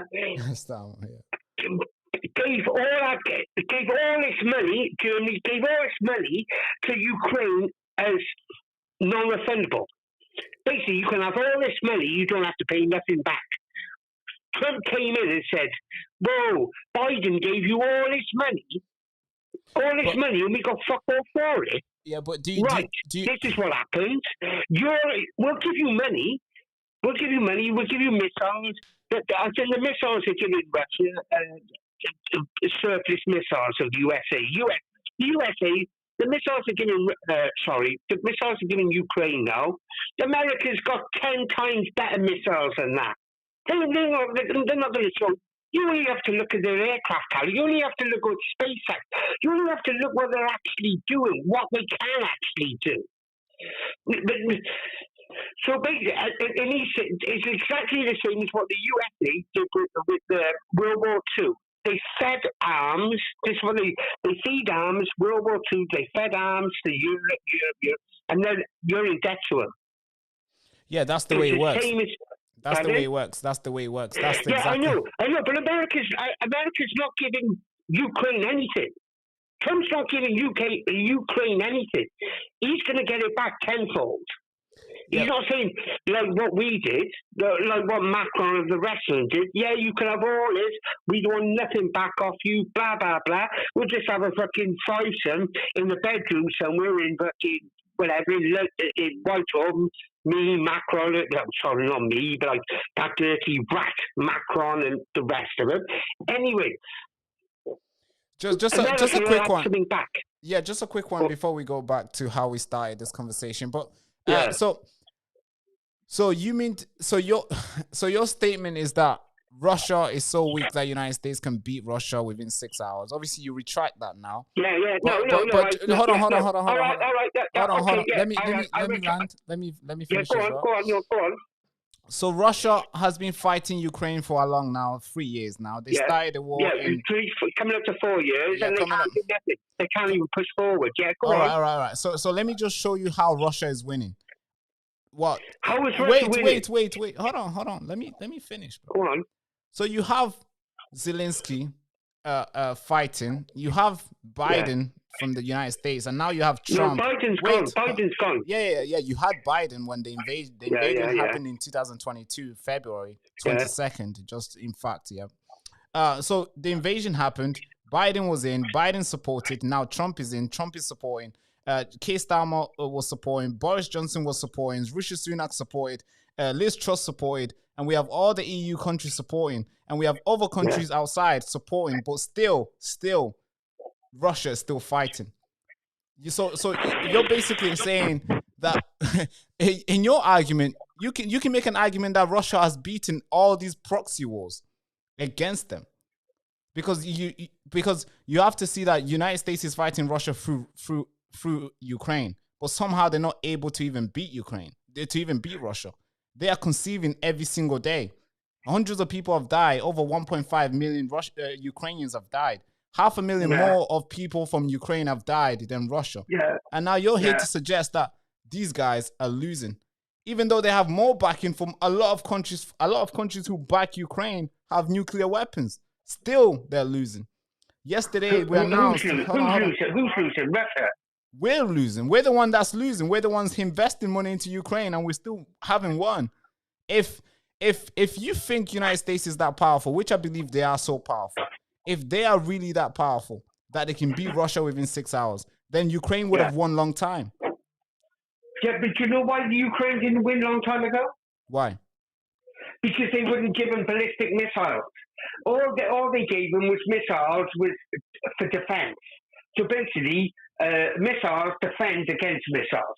If they gave them, and America didn't want to give them, if America gave them Tomahawk missiles and the rest of, I don't know, all the other missiles on the offensive, the EU, and especially America under Biden, the EU wouldn't do it. Because Putin kept saying, if you give them those missiles, we'll nuke you. And that's why they wouldn't do it. They didn't have the fucking backbone. They didn't have the backbone to stand up and say, fucking, go on in. Try your luck. If they gave them the proper offensive, like the Tomahawk missiles, the Patriot missiles, this, that, and the other, they'd be fucking annihilated.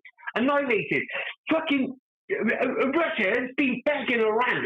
Russia's been getting missiles off Iran because they run out of missiles. All this stuff is like fucking 1970s. They're tanks of 1970s. It's all good and well to have like 30,000 tanks that's built in the 1970s, and then when you put them up against 1,000 tanks that's built in 2025, who do you think's going to win? What tank's going to win? The 1,000 or the 10,000 has been rusted away. Do you understand what I mean? They weren't given. They weren't. The EU. All the EU was. It's all about arms sales. That's what it's all about. Arms sales. We're not going to give them that. We'll give you enough just to protect yourself. Shoot up. It's all about selling arms. We'll give you enough to protect yourselves, not to just annihilate. Look at this Iran war now. Just a quick one. Just a quick question. Yeah. Are you in favor of the war to accelerate? What, in Iran? In Iran, in Russia, are you in favor of, more wars? As soon as Iran falls, Russia will fall. Fact. China don't want to know. There's only. Wait, hold on. Who do you think Russia is? I just want to ask you a question. Who do you think Putin is? Does Putin appears to be like a little baby to you? You think Iran is the reason why Russia still stands? Pardon? Say it again. Do you think Iran is the reason why Russia still stands? Yes. Yeah. Really? All right, that is really funny. I don't. Could you explain that, please? Could you explain that? I want to know where you got to that conclusion. How? So you think? All right. Are you going to let me explain? Yeah, please explain. I want to know. Yeah. Russia was running out of missiles. Who was sending missiles to Russia? Iran. Yeah. Who sent soldiers to Russia? North Korea. Did you see all that when the North Koreans were dying? They were just sending soldiers over because, in the end, the regular army, who's the ones? Oh God, the regular army are just obliterated. So they're in conscripts. The conscripts are deserting. Have you seen the African soldiers that are going over now, and Russia are paying them? We'll give you this, we'll give you that, just to get them over there, and then they're forced then. They get them to no interpreters, sign this, sign that, sign this, sign that. You're straight on the front line. Russia, the Cold War, that was 1970. The world, the technology, Russia's technology is fucking garbage. Absolute garbage. Really? It is. Of course it is. What technology have they got? Go on, you explain. All right, they have a couple of rockets in the 70s and 80s. What technology? The only countries that got technology is the US and China. Extreme technology. And same with China. When China had their parade, putting all those, they have their annual parade. Same as North Korea. Look at all the missiles we got. Look at this. What we got. Look at. It's all bollocks. It's all fucking Palestine fucking shit. All right. Just a quick one. A quick one. All right. So you think Russia doesn't have the best technology? All right, cool. You think Russia doesn't have the biggest, good intelligence? So just a quick question. Who do you think is powerful, Russia or Britain? Pardon? Russia or Britain? Who do you think is powerful? More powerful? Yeah, militarily and everything. Without nuclear? No, everything. So right now, currently, right now. If you're going to talk nuclear, then no, like as a whole. Who do you think is strong? Our country's fucked. Our country's fucked now. Our military. What military? If you put this right, what's our military? 77,000. If you want to put 77,000 of our military against Russian military, or Russia, Britain would wipe the floor with them. All right, so you think Putin is stronger than us, right? All Putin does is scaremonger. All he does is scaremonger. Since the start of the war. All right, so just a quick one. Just a quick one. How do you think the war in Ukraine started? NATO. So it was our fault then. Yeah. But you just called him warmongering. If we the one that started the war, why is he a warmongering? Who? Putin. You just called him a warmonger. I never called Putin a warmonger. We are on live. You can always go back and listen to what you just said. It was NATO's fault. So it was NATO's fault. That's us. Basically, yeah. Even America has said that. You pushed too much. You wanted too much land. Right. There was supposed to have been a buffer. There was supposed to be a buffer between the two. Right. Between the Ukraine and things. That was going back there. But NATO wanted to expand, basically edge forward. And then I'll see. No, you can't blame the Ukrainians. And then it was the fact that they're going to join NATO. It's like any country. Any country basically wants to protect itself. We're not at the moment. We could do. Fucking hell, we got we got the North Sea, we got the English Channel, and we can't even protect ourselves against frigging rubber dinghies. Do you think we could? Right. So, man, I was not expected to get into Russian stuff with you, but it seemed like you're so passionate about this. You're so passionate about this. But I am. But I tell you, no, there's no one stronger on this planet than America. No one, nowhere near. No, literally, China, nowhere near.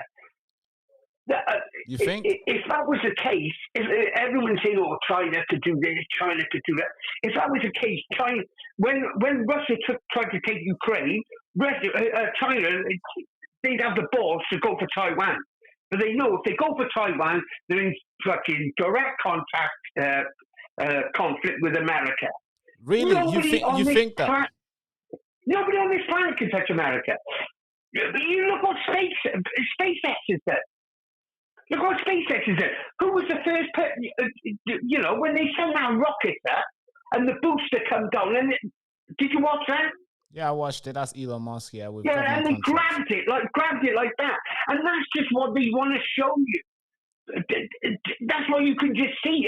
You can obviously see Russia thinking, what the fuck has just happened? So if they show that live, what are they not showing you? So you think Russia is just sleeping and not doing what the Americans are doing? Pardon? Just a quick question. All right, do you tune into Russian news? Do I watch Russian news? Yeah, do you tune into any Russian?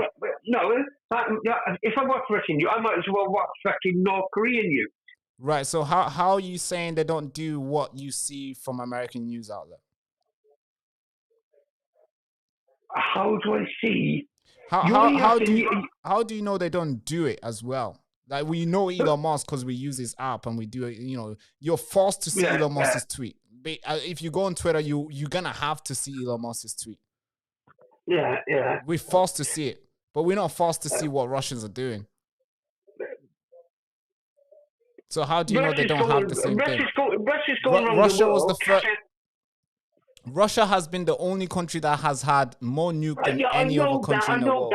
Russia was the first country to launch a ship to the thing. So they did all this, but somehow today they can't do anything, and they can be beaten by Elon Musk. Is that what you're saying? Like I said, back in the 70s, the Cold War times, like I said with that Zelensky or whatever, they were the first ones to put a rocket up into thing, and this and that, which I totally agree. That was 1970s. And today they're not able to do that. So they were good back then, and today they're not good. Pardon?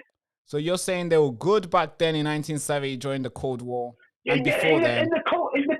In the Cold War, everybody just feared each other.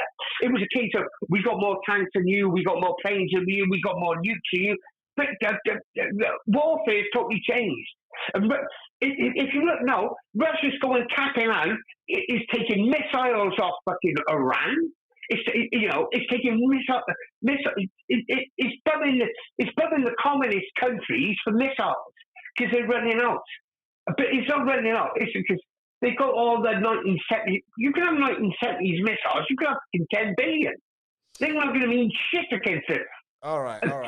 We've had a good talk, boss. We've had a good talk. I know I've probably done your head in again. I'm like... Nah, it was a good talk. I definitely wanted to hear this. It was a good talk. Yeah, but... listen. As soon as Iran falls, which, and rightly so, give it back to the people. What beautiful people. The Persians, what beautiful people. Give it back to the people. Get this Islamic fucking... get the devil out of the world. Right. And the only people who can get the devil out of the world is Donald Trump. There's nobody else. Nobody else on this planet can destroy the Islamic State. Nobody else on this planet. Nobody. Really? Only Jesus Christ or Donald Trump. Are you trying to suggest... Wait. Hold on. I can't let you go after saying that. So are you trying to compare? Are you saying Jesus Christ and Donald Trump are the only one who can end wars? Are you putting Donald Trump with Jesus Christ on the same chair? No, we're not. All right. Could you elaborate? Could you like break that down? Could you break that down and try? I just want you to take. I just want to understand. Are you saying Jesus Christ and Donald Trump are the only one who can do stuff? Just break that down. Maybe I got it wrong, but I heard the way you said. Okay, then. It's a living man on this. It's a living man on the country on this planet now. As a living man, the only person that can stop all this fucking bollocks is Donald Trump. That's my personal belief.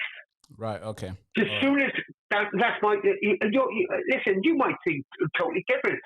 Probably loads of your listeners are probably thinking, "What's this fucking idiot on about?" But as soon as Iran falls, all the proxies will fall. Right. Yeah. I believe that. I understand that. Yeah. But yeah. As for Jesus Christ, listen. There's no one bigger. There's no one greater than that man. Right. I know I swear a lot. I know I curse a lot, but there is no one greater than that man. But at the moment, that man isn't here. When he comes back, nobody will be here. Jimmy, we'll all be inferior to him. Right. But at the moment, as a man stands on this planet now, the only person can save this planet in man form is Donald Trump. All right. Okay. All right. I'll take that as the last word. But thank you so much for calling in. Thank you. I'm sorry for doing that. No, I don't apologize. I apologize to all your listeners. You know what I mean? It's all right. It's all right. Anybody can call in and have their rant and go back and forth. This is the freedom. This is a free speech channel, so anyone can call in and you can have all your time. Thank you very much for your time. All right, appreciate you, sir. Thank you so much. Take it easy, geez. Yeah, good night. Bye. All right, folks, that was interesting. That was an interesting call for sure. I have to say the least. We spoke about a lot of things. All right, somebody else is calling. 2 seconds. Hello, hi. You made it through to the Baraka Show. How you doing? Hello, Baraka. How you doing? You okay? Yeah, man, not so bad. Yeah. So, what's your name and where you calling from? My name's Carl. I'm from Wales. Wales. How you doing? You all right? Yeah, sound, man. Not so bad. First thing I'd like to know is we're back to Polanski, after that bit of kerfuffle we've had. Right. Basically, with this legalizing all the drugs and whatnot, and with the regards to the shoplifting limit of 200 quid, yeah, does that mean that when they legalize the drugs, they're going to have shops selling the drugs, and then someone can go in and steal up to 200 quid's worth of drugs without even having to have a police call? Like, it's just fucking crazy, and so excuse the language, it's crazy. Yeah, it is. It just goes to see what we're dealing with here. Yeah. Like I said, the guy's just a complete wet wipe, but I don't understand how he's even got any TV time at all. He's just a complete and utter idiot. Yeah, but his party is growing so fast, given, is gaining all the momentum with a lot of young voters. Why do you think that if he has bad ideas? Why is that happening? Pardon? Why do you think his party is growing so fast and with so much young people if he has bad ideas? Well, because people are indoctrinated from a young age to be complete and utter idiots that don't know how to think for themselves, basically. Yeah, I kind of agree with that, to be fair. A lot of people...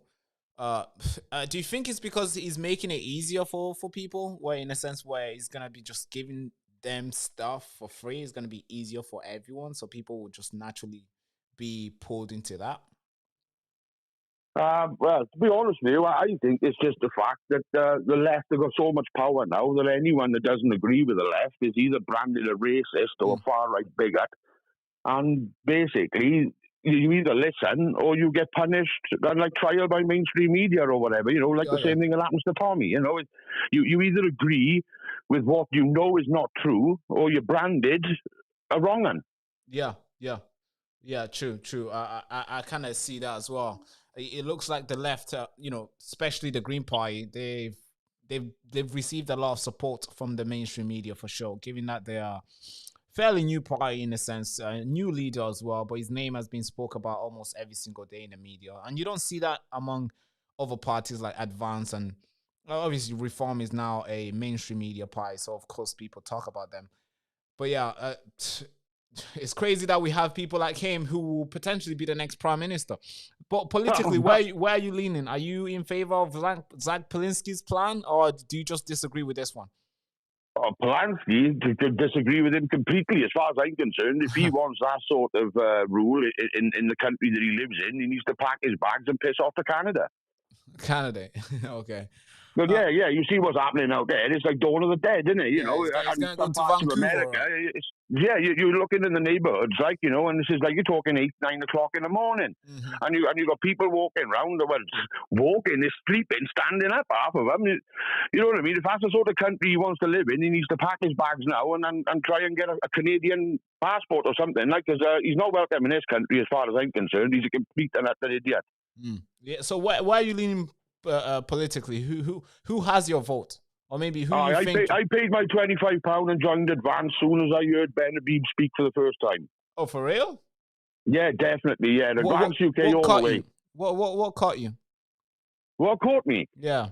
What did you? It's basically his respect for the country, his respect for morals, principle, and our border security, basically. And you know, without people like him in Parliament and the shit show that we've got in at the moment, who are just opening the borders and letting anybody in, and you just come here. You know, look what they're doing in Spain. You've got 500,000 people there now. We're going to be allowed to just give them citizenship. Yeah, that was insane. Why? Like, why? Why would you want to turn our country into a zombie land just like Canada? Yeah, it's crazy that they've made that move, which is like, I don't know what sort of benefit they're going to receive from that. Over 500,000 people, I think the deal is. Yeah. If I want to go to Spain, I got to get my passport sorted. I got to make everything's all bang on, you know, and that's to go for a holiday. Like, you know, these idiots are just turning up. Well, I bet to say that the people who are turning up on dinghies are not the idiots. The people who are the idiots are the people who are receiving them, because that's right. Due process, like. Yeah. That's right. I think we blame a lot about these illegal migrants. I think they come from a rough place. They have different culture. They have different mindset. Of course, they're gonna come and not be received very well here, and they're gonna be doing stuff that they shouldn't be doing, of course. But then we have to see who's letting them in, because if they said no, we wouldn't be in this situation anyway. If K-Starmer actually enforced the border and make sure nobody entered, we wouldn't be protesting almost every single Saturday. There's a huge Saturday happening. There's a huge protest happening in Manchester. I don't know if you heard the news yesterday where a horrific story to tell, to say the least, where a young girl was sexually assaulted, and in January. Don't go on about that. Yeah, that made me sick. I did like that. Yeah, there's a huge protest taking place outside our hotel. But the reason why we're in this mess is because they let that person in. That person should have been, Syria's problem, or Afghanistan's problem, or Sudan's problem, not our problem. But now, exactly, yeah, yeah. Now we're dealing with it, and it's costing us billions of pounds a year. Yeah, look, I totally agree with you, look, and I'm not going to bother like the last chap, you know, hanging on the shot and giving you everything out of the back of my mind and frustrating all the rest of the people in the chat. I'm gonna bug it off now, because I'm actually busting to go to the toilet, look. But I tell you something now. I thank you very much for your honest media, you and everyone else who's doing just like you. And I tell you something now. I haven't watched mainstream media now, fuck me, for years and years. I can't even remember the last time, you know. So. Yeah, thank you very much, boy. You're doing a very, very good job, and the British people are proud of you. Thank you so much. Thank you. Appreciate you, sir. Cheers. You're welcome, sir. I'll try calling in again tomorrow. Cheers. Tomorrow I'll be outside tomorrow. I'll be covering the protest tomorrow, so it'll be cool if you tune in. But Monday for sure we're gonna take some calls in, and we got lovely guests on Monday, so you guys will be able to talk to her as well when you call in. Oh, that's happy days. Yeah, well, listen, from Wales and from the heart, thank you very much, boy. You're an absolute gentleman. Thank you so much, sir. Cheers. You're welcome. My man. Bye-bye. Bye-bye. All right, folks. We're going to take one more freaking call. All right, call in, one more call. We're going to take it in. What a great call that was. Very short and nice. Let's take in one more call. It looks like you don't have enough credit. What's that? Yeah, I'm not going to call back. So, call. Did we just miss another call? I'm sorry, guys. I'm missing a lot of calls. If you call in and I missed your call, just call again. Just call again. Hey, can we get somebody from Dublin, Ireland? Can we get somebody from over there? Yeah, I like the the state of Ireland. Ireland is really cool. I'm thinking to go to Ireland. To be fair, I'm waiting for somebody to invite me. Give me a reason to go. Should we get one more call or should we end this? Dublin Island is destroyed now. Really? Man, I was just talking about going there. Really? Could you tell me more?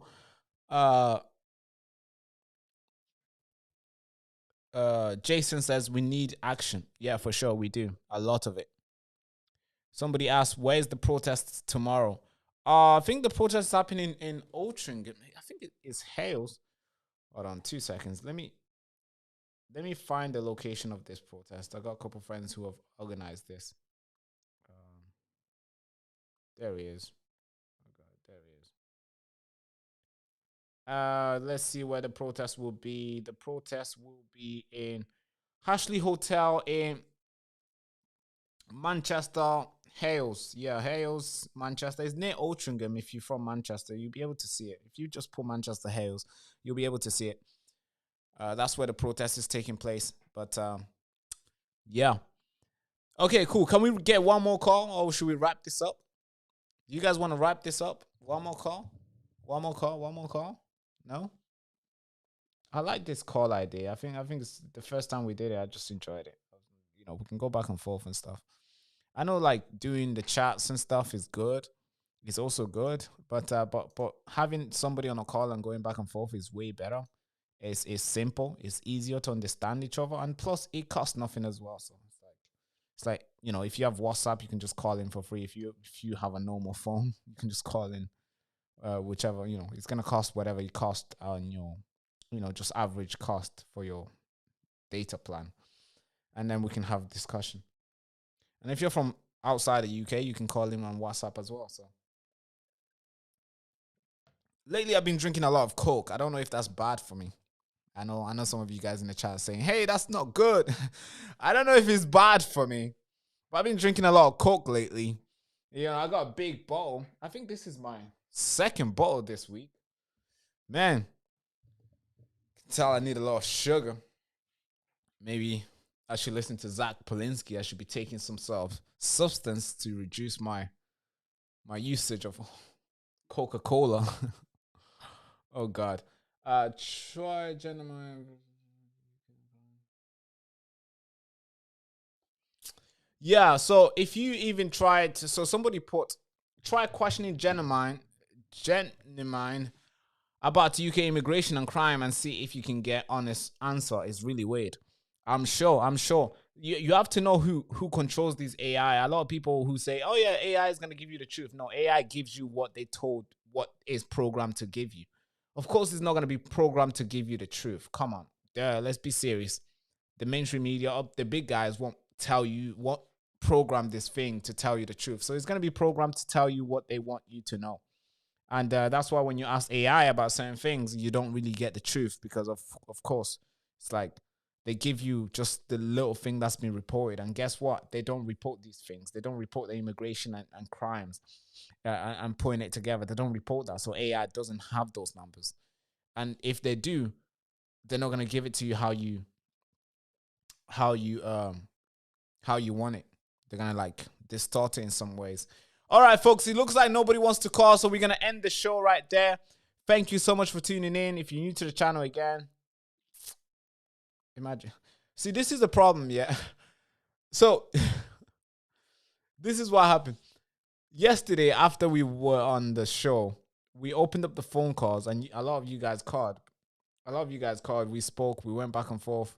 And as soon as the show finished, we received more calls than ever before. It's like, hey, you have to call when I'm live, so we can go back and forth live. Don't call me when it's like 8 p.m. or 10 a.m. and you just want to call. Because it's kind of like it's for the show. This is just for the show. This phone, phone number here on the screen is not my personal number. It's literally just for this phone. And as soon as the show finish, I turn it off. And when I turn it on, I respond to, all right, we got a call coming in. Let's pick up this one, all right? Hello, you made it through to the Baraka Show. How you doing? Hey, Baraka. Hi. What's your name and where are you calling from? I'm Kevin. I'm calling from County Durham. Oh, great stuff. Talk to me, Kevin. Hey, I did send a text as you when you were talking to the lady earlier on in that, but I don't know if you read it. Have you heard about the court sentencing today?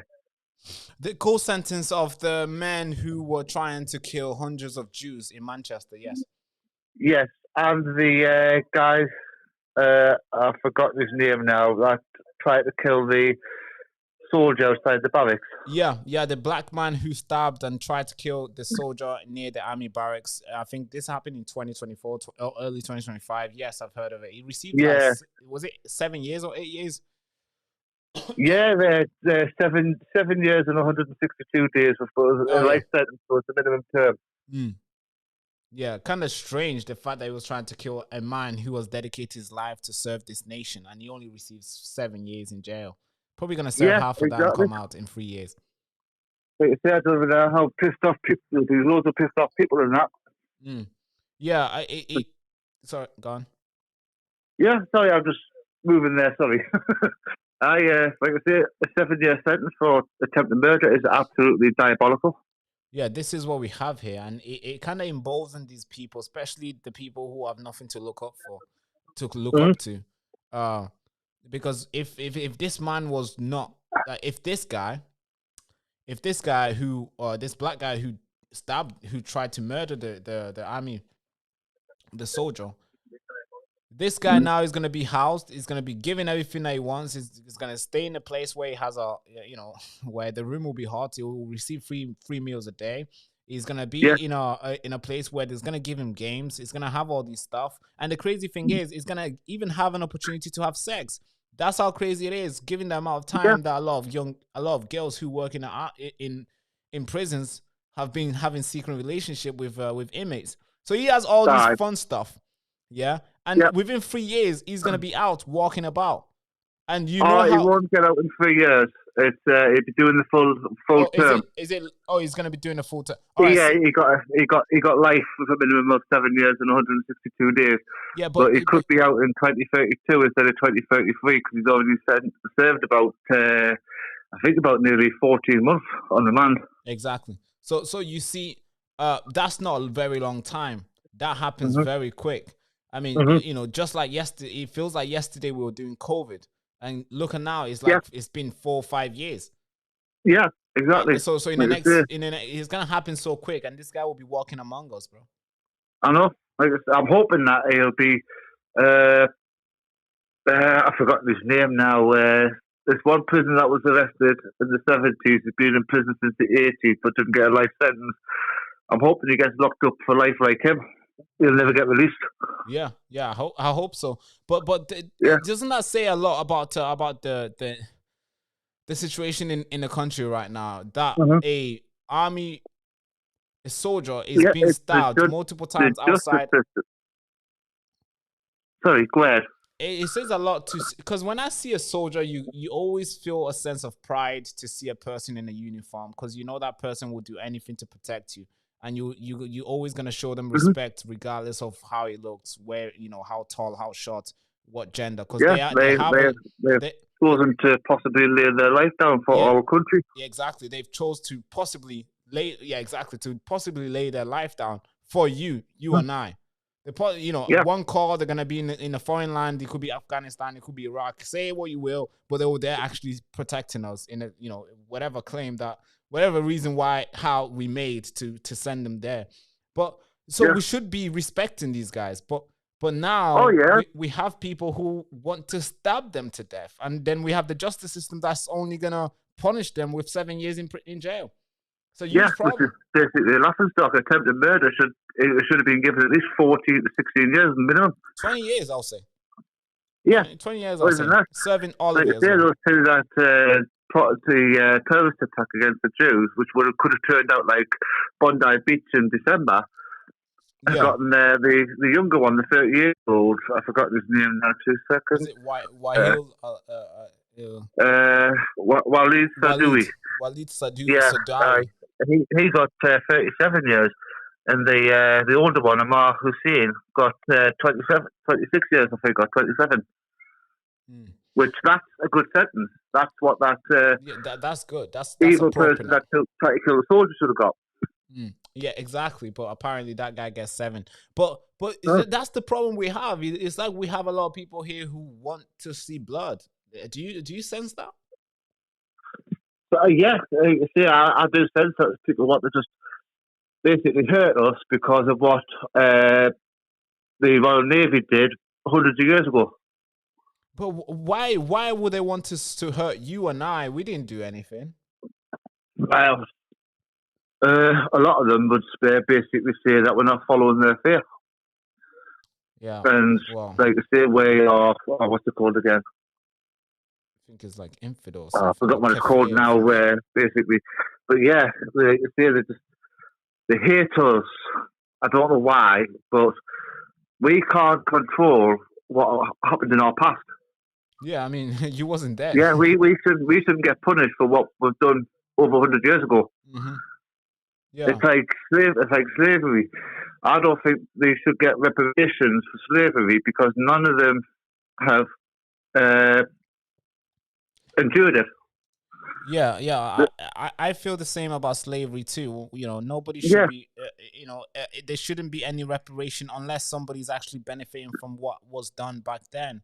So if there's a child right now who's driving a car that his dad killed a black man to have that car, and the child is driving the same exact car, exactly the same car, then yeah, I would make an argument that car should be, kind of given back.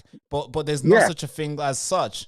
That's why, reparation is kind of like a, and like I say, the UK should not be spending nearly 400 billion or something for it, because if you look at the history of it all, our country, the Queen Victoria, actually helped stop it. Yeah, there's it's well documented everywhere. Despite all the people still saying that they want them, they want to be paid.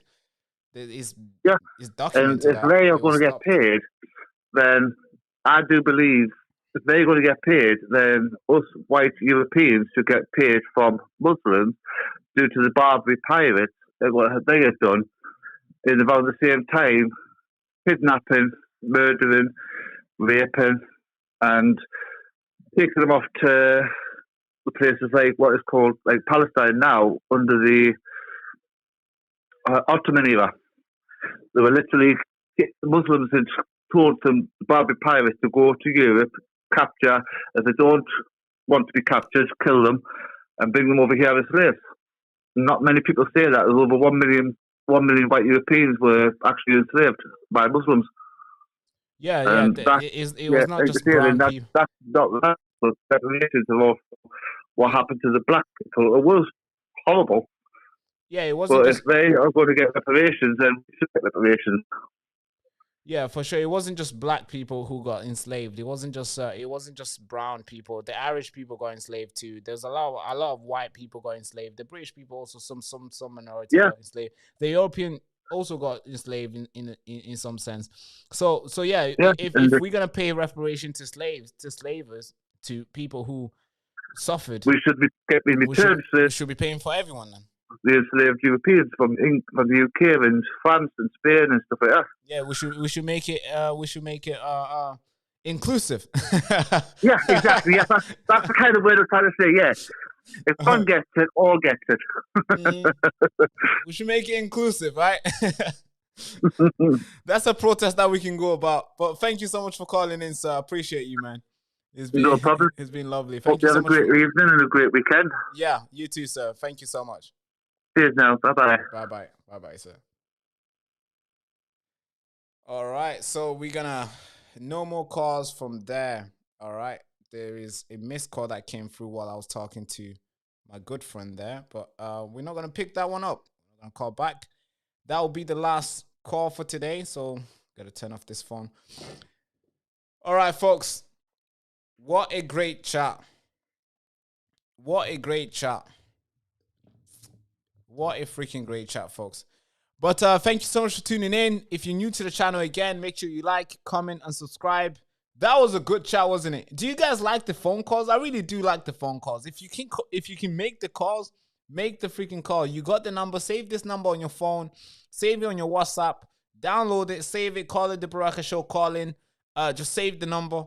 And whenever we're live, you can just, when I open up the phone calls, so when I turn this phone on, you can just call in and we can go back and forth. Whatever you have. If you have anything to say, good or bad, we go back and forth. If you want to talk about Russia, we can talk about Russia. If you want to talk about the Zach Polinsky doing the crazy stuff that he's doing, we can talk about that. But thank you so much for all you guys who have tuned in. And without further ado, folks, hand to the head salute. Bye-bye, bye-bye. Oh, one more thing. This week has been an amazing week, folks. This is going to be a full week of our new our new moderator, Jenny. I want to give a big thank you to Jenny being the moderator here with TruthFinder. She has found a place here, folks. She's able to navigate. She's able to control the chat. She's able to maneuver. She's able to go out there and just maintain the chat and, keep it going and maintain the live stream steady while we navigate through all these, crazy stories that we have to report. So I want to say thank you to Jenny. This is the first week, full week. Hey, isn't that something, folks? Isn't that something to shout about? All right.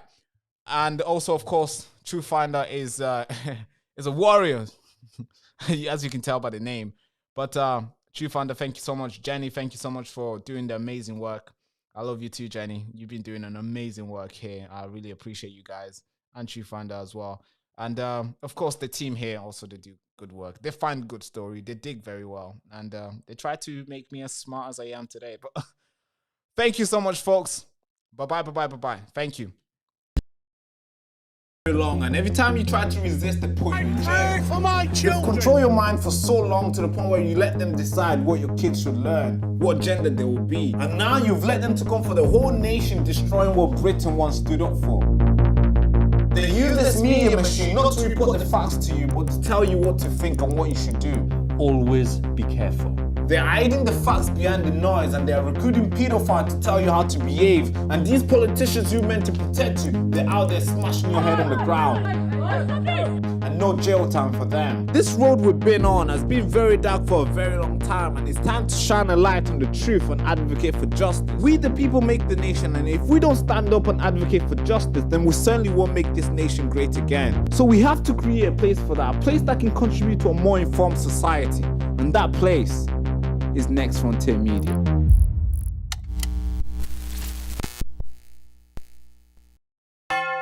They tried to erase the signal. They pulled the plug, demonetized, censored, shadow banned. That's what they did to us. But the truth, my friend, will always find the frequency. I call this Operation Airwave Liberation because I'm not just back, I'm broadcasting from ruined. But this time, the airwaves is mine. And this time, it's uncensored. I watched them strip everything that we built. No warning, no explanation, silence, just taking everything away. 300 plus videos, deleted, all gone. And if you think this is about community guidelines, you've not been paying attention. This is a war. This is a digital gulag dressed in a terms of service type of way. They want us gone because we're saying things that they don't like. Maybe we're asking questions because we're curious. They don't like the questions we're asking. Or maybe we refuse to play nice in this echo chamber that we're in. They first hit me with the algorithm. The video is not getting enough views. Then they hit me with the monetization. Well, no money for you. But guess what? They forgot to hit my will. They thought that'll be enough. It's gonna cave and it's gonna run away. But guess what I did? I rebuilt, I rewired, I learned the game behind the curtains and see how they operate. I'm not just back. We're launching Operation Airwave Liberation. No filters, no masters, just signals. The signal they tried to block, but this time is very strong. The wind can't even penetrate through this. This, my friend, isn't just about me. It's about all of us. Every single voice that's been cancelled, clipped and used in the wrong way by the media. From now on moving forward, I'm not just creating content anymore. I'm sorry. I'm building a resistance on camera, off grid and above the algorithm. And if you are watching this, you are the resistance. This channel isn't just a platform. This is a broadcast tower for the truth. I'm glad I'm back.